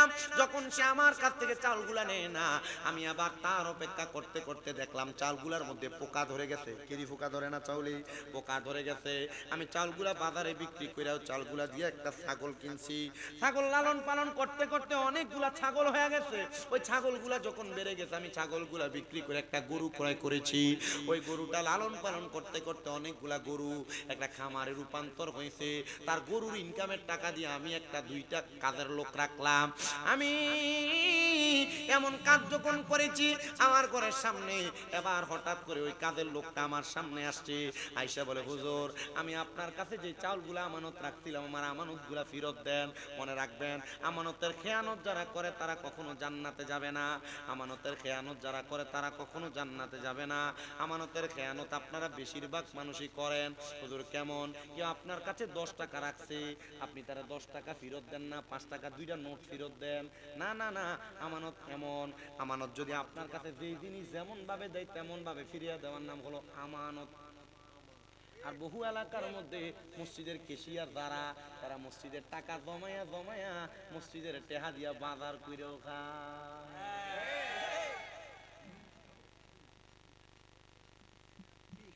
কথা কয় না। বহু মসজিদের কেশিয়ার আছে, মসজিদের টাকার হিসাব দেয় না। কয়েকটা কইতাছে ওয়াজি কমন বেড়ে গেছে, গা 2-1টা লোকে মিল লাগেছে, ঠিক কি না? আমারে ওয়াজ ফোন তো নেই, কুসুক কইরা কথা লিখবে। আমি কোনো এলেম কালামওয়ালা মানুষ না, মাত্র কামিল 2য় বর্ষে পড়ি, টাইটেল পরীক্ষা দেব। আমি ওই সুদখোর গোশখোরটির একটু বালা করে দুই দাও, এই হারামখোর যেডি আছে এডি একটু বালা করে দিই, এর লাগি আমারে দাওয়াত দিয়া নেই। আপনার কি কষ্ট হইতাছে? আমানতের খেয়ানত হয় কি হয় না? মসজিদের টাকা মাইরা খায় কি খায় না? বেডিয়েতের কাছে জামাই টিহা রাখতে পরের দিন 500 টাকা কইমা যায় কি যায় না? বেডিয়েতকে হুজুর ওয়াজ দি গুতা দিয়ে দিয়ে আমরা দিকে পড়তাছে, আর কেডা দাওয়াত দে? মহিবুল্লাহ দাওয়াত দিব, 1300 এলাকা সারা করে মানে। কথা কয় না কি রে? এ মহিলারা, স্বামীর পকেটের টাকা চুরি করা জায়েজ আছে? এটা কি হুজুর? এই যে এটা তো ধরা খাইলে কাছে বুড়ে বেড়ায়, অনেক বেড়াইতেছে, বউরে ভালো কিছু খাওয়ায় না, ভালো পড়ায় না, কিপটা বেড়ায় নাচে না নাই। সে চাইলে তার বউরে রানীর মতো করে রাখতে পারে, কিন্তু এই বেড়া টিহা কইসা কইসা খরচ করে।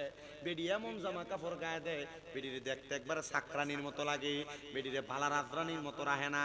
এ মহিলা, তোমার জামাই যদি এমন কাশটার কিপটা টাইপের হয়, আমি শামীম রেজা ফতুয়া দিয়া গেলাম, জামাইয়ের পকেটের টাকা চুরি করন জায়েজ আছে, তবে সাবধান, জামাইয়ের পকেটের টাকা দিয়া তোমার মা বাপরে ডাক্তার দেখায়ও না, জামাইয়ের পকেটের টাকা দিয়া তোমার বাইরে মোবাইল কিনা দিও না, জামাইয়ের বিদেশ থাকে, বিদেশ থেকে থেকে টাকা তোমার অ্যাকাউন্টে ফাড়ায়, বহুত বেডিয়ায় জামাই টাকা দিয়া বাইয়ের কাম করে, এমনও আছে না নাই?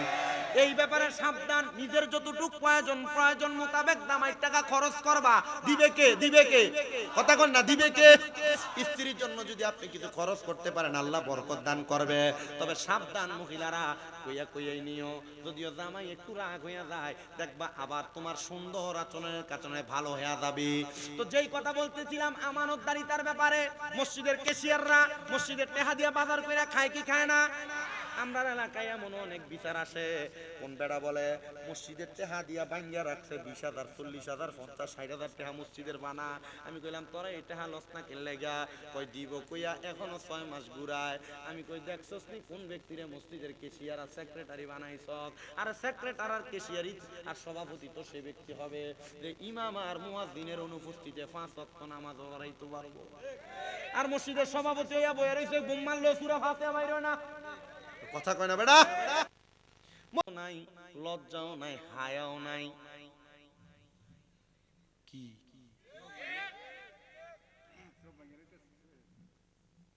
ওয়াজ আমার আর দাওয়াত দন লাগবে না। দূর করে যাইতেছি 2-3-4 মাহফিলের ওয়াজ করে দিয়ে যাইতেছি।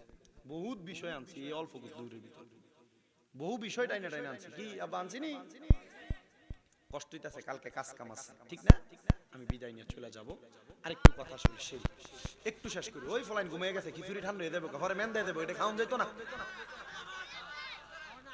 হ্যাঁ, চিন্তা করে টিহা দিয়ে আনছি না, টিহা উসুল করে লইতেছে।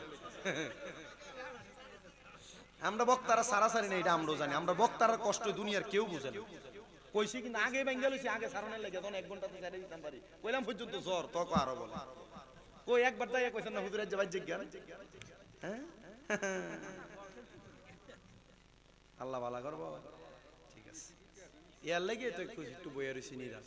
আল্লাহ আমরারে কবুল করক, কোন আমিন। আমানত নষ্ট করা যাবে। আরেকটা আমানত, অনেক মানুষ আছে যাদের মা বাপ মরে গেছে, তাদের মা বাপ তারার কাছে অনেক সম্পদ রাইখা গেছে, কিন্তু তারা তারার বইন্ডারে সম্পদ দেয় না। এটা বড় আমানত। এটা কি আমানত? মা বাপ মারা যাওয়ার পর বইনের সম্পদ বুঝিয়া দেওয়া, এটা বড় আমানত।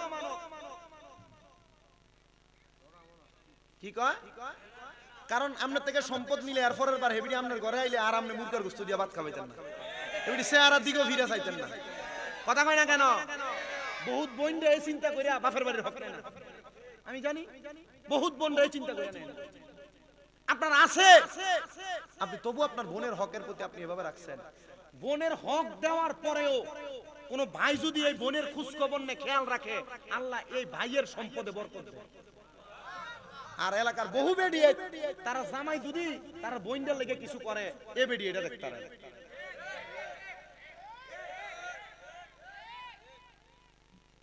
দেশ চলাইন যে ঠিক ঠিক কস, তোরার মা তোরার ফুফিরের তোরার বাপে কিছু দেও না, এটা দেখতে পারে না, এটা হিসাব করে দেয়। ওয়াজ কি কমন পড়তাছে না? এটা বেরি কমন ওয়াজ, বেশি কমন ওয়াজ। কোন ভাই যদি তার বোনের দেখাশোনা করে, কোন ভাই যদি তার বোনের দায়িত্ব পালন করে, তাইলে এ ভাইয়ের কোনোদিন কি আসবে না? কথা কন না বেটা, কি আসবে না? এটা কখন? বোনের সম্পদ দেওয়ার পরে না আগে? সম্পদ দেওয়ানোর পরে। আগে সম্পদ বুঝিয়ে দিবেন, বোন গো মা মরে গেছে, বাপ মরে গেছে, তোর সম্পদ তুই লইয়া যা। এরপর বোন যখন আপনার বাড়িতে আসবে, ঠিক আপনি আপনার মেয়েটার যেমন লালন পালন করতেন, বোনটার এমন ভাবে দেখাশোনা করবেন। বলেন সম্পদে বরকত দিবে কে? ভাইয়েরা বোনদারে খাওয়াইলে সম্পদ কমে না বাড়ে? বেরিয়া তোমরা যারা শোনো, তোমরা ননদের একটু বেশি করে দেখো, দেখবা তোমার স্বামীর ইনকামে আল্লাহ অসংখ্য বরকত দান করবে। আল্লাহ কবুল করেন, পড়েন আমিন।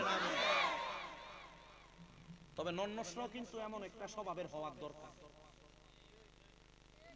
ভাইয়ের কামাই আছে না নাই, নন্নসরা এটাও দেখানোর দরকার। এটাও চায় না আমি সবই কথা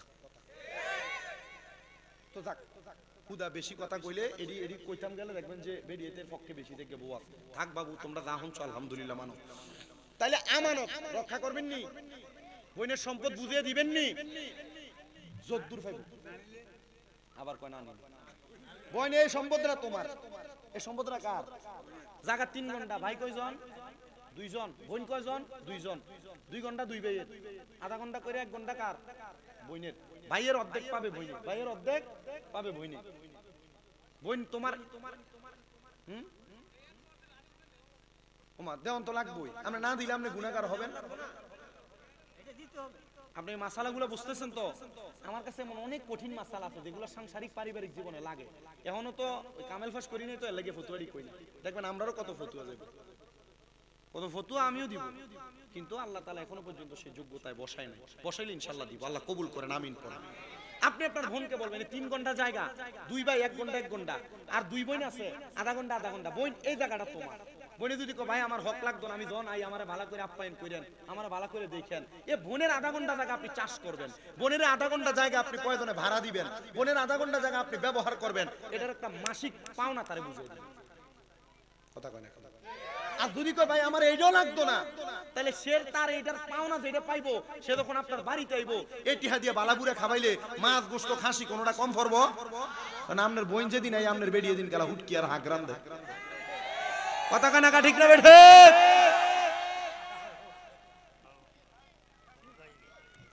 এই মহিবুল সাহেব ওয়াজার দরকার নাই, এই যে দূর আছে বাহি 2 ব্যক্তি, বাহি একটা, বাকি একটা আছে, এটা আমি আরেকদিন শেষ করে দেব। আল্লাহ আচ্ছা, যে একটা আছে এটা শেষ করে দেব। কেমন? তার মানে কি রক্ষা করা? আমানত। তো কাজের লোক এসে কয় আমার চাউল দিয়ে আমারে বুঝিয়ে দেন, দৈনিক যদি 2 খুশি করে পাই 30 দিনে 60 খুশি, 2 খুশি করে পাইলে 60 খুশি। এ বলতেছে আমার মালটি বুঝিয়ে দেন। দেখো এই যে খামার, দেখো গরু সহ খামার সহ 2 জন রাখাল সহ, এগুলা তোমার। কি বলেন? হ্যাঁ, তোমার এগুলাকে আমি বাড়াইতে বাড়াইতে বাড়াইতে বাড়াইতে এতটুক পর্যন্ত আনছি, এগুলা তোমার হক। হকগুলো বুঝিয়ে দিছি। বলে আল্লাহ আমার এই আমানতদারিতার কারণে তুমি আমাকে এখান থেকে উদ্ধার করো। ওই 3 ব্যক্তি বলেন 2টা পাথর আমাদের সামনে থেকে সরে গেছে। গুহার মুখে আর পাথর আছে কয়টা? ডাক দিয়া বলেন আর একটা পাথর আমি কেমনে সরাইলাম? 2 জন 2টা ভালো জিনিসের উসিলা দিয়া দোয়া করার কারণে 2টা পাথর সরে গেছে। এবার আমি আরেকজন দোয়া করতে লাগলো, আল্লাহ আমার কোনো নেক আমল নাই, আমার একটা নেক আমল আছে। নেক আমল হলো আমি বড় অভাবী মানুষ, আমার কোনো ইনকাম বেশি ছিল না, তবে আমি একটা উটনি পালন করতাম, উটনি। ওই উটনির দুধ আমি দহন করতাম, ওই দুধ দহন কইরাম আমি আমার মারে খাওয়াইতাম, তারপর আমার একটা ছোট বাচ্চা ছিল, ওই বাচ্চারে খাওয়াইতাম, তারপর আমার স্ত্রী এবং আমি স্বামী পান করতাম। কিন্তু একদিন দুধ দহন করতে করতে আমার মা ঘুমায় গেছে, আমার মারে আমি দুধ পান করাইতে পারি নাই। আমার মা যখন ঘুমায় গেছে, আমার মারে দুধ পান না করাইয়া আমি আমার বাচ্চাটারও দুধ দেই নাই, আমার স্ত্রীকেও দেই নাই, আমিও পান করি নাই। আমি আমার ওই দুধটা নিয়ে আমার মার পাশে দাঁড়াইয়া ছিলাম। আমার মা সকালবেলা জাগ্রত হওয়ার পর আমি আমার মাটারে দুধ পান করাইছি। শুধু তাই না, আমার বাচ্চাটা দুধের জন্য কান্নাকাটি করতেছিল, আমি আমার ওই বাচ্চাটারেও পর্যন্ত দুগ্ধ দিতে পারি নাই। আমার মা ওই বাচ্চার কান্নার আওয়াজে ঘুম থেকে জাগ্রত হয়ে গেছে, তখন আমি আমার মারে দুধ পান করায়া আমি আমার সন্তানরে পান করাইছি, স্ত্রী স্বামী আমরা পান করছি, আর আল্লাহর কাছে দোয়া করছি, আল্লাহ আমি আমার সব কামের আগে আমি আমার মারে গুরুত্ব দিছি, ও আল্লাহ এই ওসিলায় তুমি আমার দোয়া কবুল করো। বলে 3টা দোয়া যখন করলাম, সাথে সাথে আমাদের বাড়ির ঘরের সামনে থেকে, আমাদের গুহার সামনে থেকে 3 নাম্বার পাথরটাও সরে গেছে। চিন্তা করে দেখেন, মাকে গুরুত্ব দেওয়ার কারণে আল্লাহ তাআলা গুহার ভিতর থেকে একজন নাফরমানকে বাঁচাইয়া দিছে। এ সন্তান, তোমরা যারা এখানে বসেছো, মার ধমক দাও, মার সাথে উঁচা গলায় কথা বলো, মার মনে কষ্ট দাও। বিবাহ করার পরে তোমরা বউয়ের কথা শুনে মার সাথে আতাল জাতাল করো, বিভিন্ন রকমের কথাবার্তা বলো। সন্তান দে তোর পাও আমার সামনে দে, আমি আমার জিহ্বা দিয়া তোর পাও পরিষ্কার করে দিমু। শুধু আদা করবি হুজুর, এখান থেকে বাড়িতে যাওয়ার পর আমি আমার মার পায়ে ধরে মাপ চাইবো। যতক্ষণ পর্যন্ত তোমার মা তোমার বলছে মাফ করে দিছি, ততক্ষণ পর্যন্ত পর্যন্ত মা বাবার পাও চাইরো না, কারণ মা বাপ যদি মাফ না করে আল্লাহ তোমারে মাফ করবে না। আমি জানি না কোন সন্তান জানি আজকের মাহফিলে বসছে তারার মারে তারার বাপরে বাদ দেয় না। এলাকায় এমন অনেক সালিশ হয়, বিচার হয়, মা বাপরে ভাত খাওয়ানি নিয়া মা বাপ এই ঘরে সকালবেলা, ওই ঘরে দুপুরবেলা, ওই ঘরে রাত্রবেলা খায়। আর তোমার মা বাপ 5-6 জন বাচ্চা তোমরা ভাই বোনরে পালছে, মা বাপ নিজে না খাইয়া তোমারে খাওয়াইছে। মা সকালবেলা পান্তা ভাতরা খায় নাই, রাইখা দিছে আমার ফুতে রোদে দিয়ে আইলে আমার ফুতে পানি ভাতরা খাইলে তার কলজাটা ঠান্ডা হইব। আজকে ওই মাটা কবরে, আজকে তোমার বাবাটা কবরে। সন্তান রে, আজকের মাহফিল কবুল হবে কিনা আমি জানি না, তবে একটা কথা বলতে পারি, আগামীকালকে যদি শোনো বুড়ির পাড়ের কোনো দোকানে বইয়া কোনো মুরব্বী বলতেছে, হ্যাঁ শামীম দাদার ওয়াজ শুই না, আমার পুত্রা বাড়িতে যাই আমি মার পায়ে ধরে মাপ চাইছি, আমার পুত্রা আমি আব্বার পায়ে ধরে মাপ চাইছি, মনে করবা মাহফিল কবুল হয়ে গেছে। অনেকে চিন্তা করে হুজুর যারার বাড়িতে বাপ আছে তারা বাড়িতে যে বাবার পায়ে ধরে মাপ চাইবো, আমার তো আব্বা নাই, আমি কার পায়ে ধরে মাপ চাইবো? হুজুর যারার বাড়িতে মা আছে তারা বাড়িতে যাই আমার পায়ে ধরে মাপ চাইবো। হুজুর আমার তো মা নাই, আমি কার পায়ে ধরে মাপ চাইবো? দেবিদ্বারের বুড়ির পাড়ের বাবা, পর্দার কত মহিলারা কান্দে, হুজুর আজকে বাপের বাড়িতে আইছি, বাপের বাড়িতে মার বাড়িতে গেলে আগে মা বাপ বোরকাটা খোলার আগে বলতো দি কটা আগে খায়ালো তারপর রেডি বোরকা খুলি। আজকে হুজুর বাবার বাড়িতে আইছি, বাবার বসি চাচা দাদারে দেখছি কিন্তু আব্বারে দেখছি না। হুজুর চাচি জেডিরে দেখছি, আমার মারে দেখছি না। সন্তান রে, যারার মা কবরে, যারার বাবা কবরে, তোমরা মাপ চাইতে পারবে কিনা জানি না। আল্লাহর দরবারে দোয়া করবা, আল্লাহ আমার মা কবরে, আমার বাবা কবরে, আল্লাহ তুমি আমারে মাফ করবা কিনা জানি না। আল্লাহর নবী কয় কোন সন্তানের মা বাবা মারা যাওয়ার পর ওই সন্তান যদি রব্বির কাম ঘুমা কামা রব্বায়ানি সগীরা বইলা কান্দে, আর চোখের মনি কোটার মধ্যে একটা মাছির মাথা পরিমাণ পানি ছাইরা দেয়, ওই পানি মাটিতে পড়ার আগে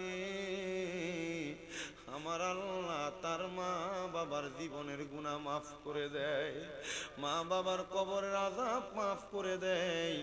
আরে ওই মা বাপ তুমি ফুতের বড় ভালোবাসছে, কেমনে রে মারে কবরে শোয়া দিছ? ওই মা বাপ তোমারে বড় মোহাব্বত করছে, কেমনে তুমি ওই মা ডারে কবরে শোয়া দিছ?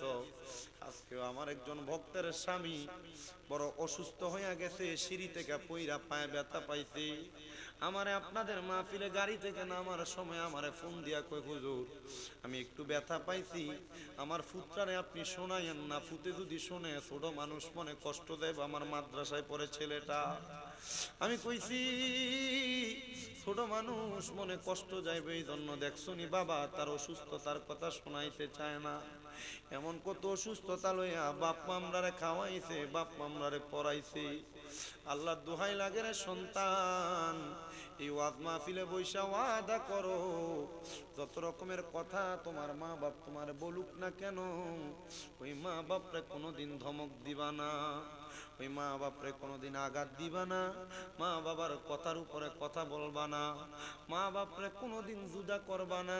কেউ যদি জুদা কইরা থাকো ওয়াদা করো এখান থেকে বাড়িতে যে মা বাবার পাগুলাতে দূরা বলবা মা বাকি দুই ভাই আপনারে খাওয়াক আর না খাওয়াক আমি সন্তান আপনার একা একা খাওয়ামু। ও সন্তান, মা বাপরে খাওয়াইলে দাম কমে না, মা বাপরে খাওয়াইলে সম্পদ কমে না। আল্লাহর নবী কয় কোন সন্তান যদি তার মা বাবার জন্য 1 দিরহাম খরচ করে, আমার আল্লাহ তাআলা ওই সন্তানের সম্পদটারে 1 লক্ষ কোটি গুণ বাড়াইয়া তারে দান করে দেয়।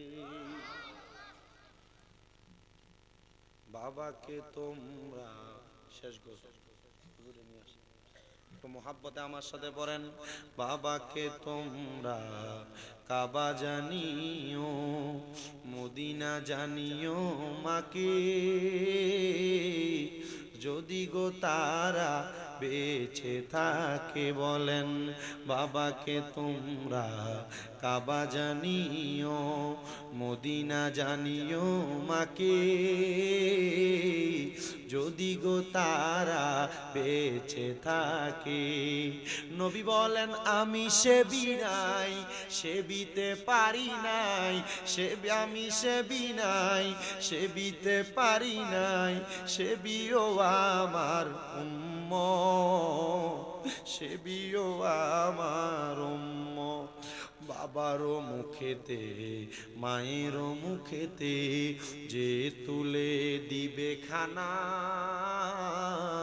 তার উপর রাজি হবে রাব্বানা, রাজি হবে রাব্বানা।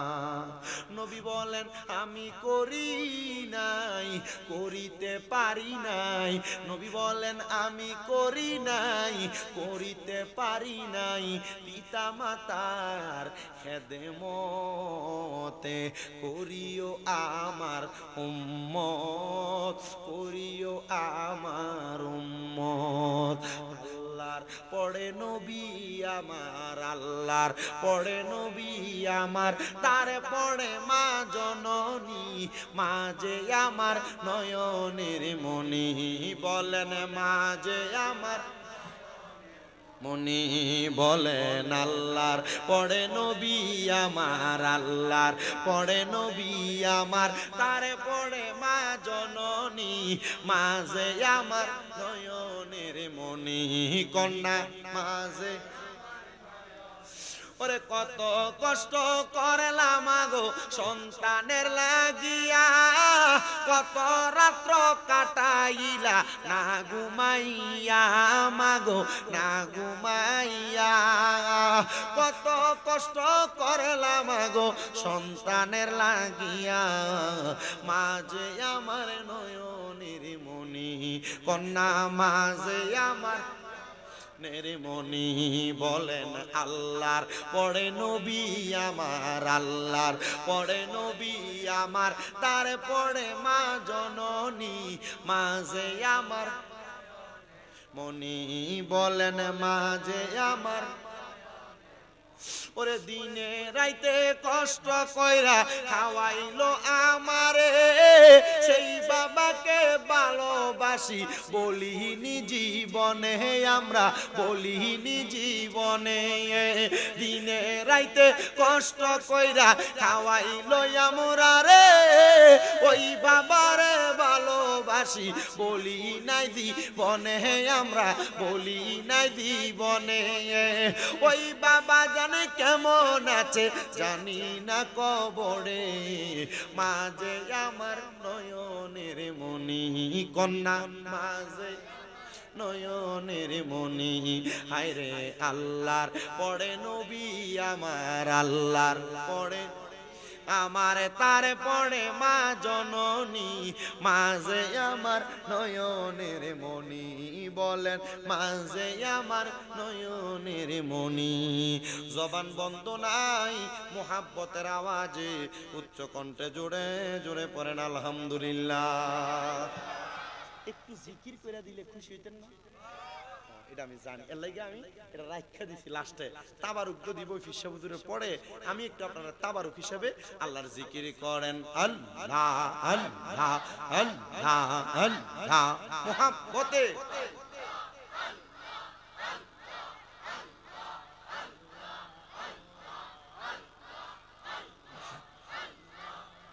বিনা মাইনে করব চাকরি, বিনে মাইনে করব চাকরি, মুর্শিদ তোমার দরবারে চাকর নিরাখিবা আমারে, দয়াল মুর্শিদ তোমার দরবারে চাকর নিরাখিবা আমারে।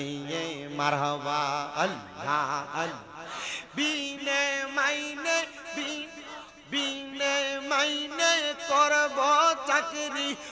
মুর্শিদ তোমার দরবারে চাকর নীরা কি বায়া মাঙ্গা রে দয়াল মুর্শিদ তোমার দরবারে চাকর নীরা কি বায়া মাঙ্গা রে মারহাবা আল্লাহ আল্লাহ দিনের মাইনে দিনে চাই না দিনের মাইনে দিনে চাই না দিও মুর্শিদ একসাথে গে চাকর নীরা কি বায়া মাঙ্গা রে দয়াল মুর্শিদ তোমার দরবারে চাকর নীরা কি বায়া মাঙ্গা রে মারহাবা আল্লাহ আল্লাহ রাসূলুল্লাহ আমরার চোখের মনি মক্কি মাদানী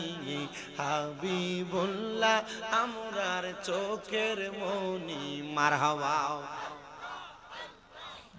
রাসূলুল্লাহ আমরার চোখের মনি মক্কি মাদানী রাসূলুল্লাহ আমরার চোখের মনি মারহাবা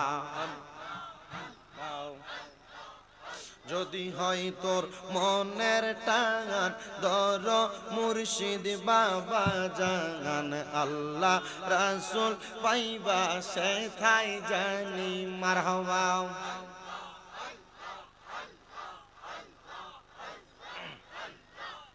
যদি হয় তোর মনের টান দর মুর্শিদ বাবা জান আল্লাহ রাসূল পাইবা সেথায় জানি মারহাবা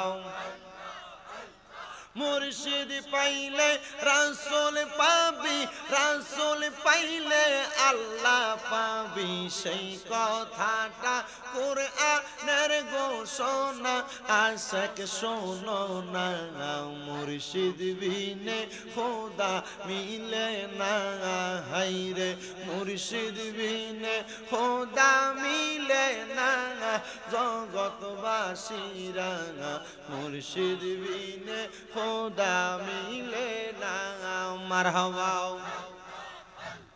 অন্তরে মিশাইয়া অন্তর হইতে পারলে তুই দেশান্তর পাইবি তুমি মাবুদ মাওলা রে মন পাইবা তুমি মাবুদ মাওলা রে মারহাবা মুর্শিদের চরণ তলে বুক বাসাইলে মুরিদ গনে আল্লাহ রাসূল পাইবা সেই গুণেতে জগৎবাসীরা মুর্শিদ বিনে খোদা তো পাবি না হায়রে মুর্শিদ বিনে খোদা তো পাবি না জগৎবাসীরা মুর্শিদ বিনে খোদা তো পাবি না মারহাবা লা ইলাহা ইল্লাল্লাহ মুহাম্মাদুর রাসূলুল্লাহ সাল্লাল্লাহু আলাইহি ওয়াসাল্লাম মুহাব্বতে পড়েন আলহামদুলিল্লাহ যতগুলা বিষয়ে কথা বললাম আপনারা বলেন আমরা যদি চাই প্রত্যেকটা বিষয়ে আমল করি যদি আমরা যদি বাস্তবায়ন করি আল্লাহ আমাদেরকে মাফ করবে কিনা আস্তে করবে কিনা আল্লাহ আমাদেরকে মাফ করবে আমি আপনাদের সবার কাছে আবদার করব আমি আপনাদের কাছে যে যে বিষয়গুলোতে কথা বলেছি আপনারা প্রত্যেকটা বিষয়ের উপর আমল করবেন প্রত্যেকটা বিষয়ের উপর চেষ্টা করবেন আপনার জীবনের সাথে মিলায়া আপনার জীবনটাকে বাস্তবায়ন করতে দরকার কথা কন না দরকার এক দুই নাম্বার আমি আমার জিকিরের শানের ভিতরে বলছি মুর্শিদ বিনে খোদা পাবি না মুর্শিদ বিনে এই যে এখানে আছে না এই যে একটু আমরা কোন দরবারে ভাই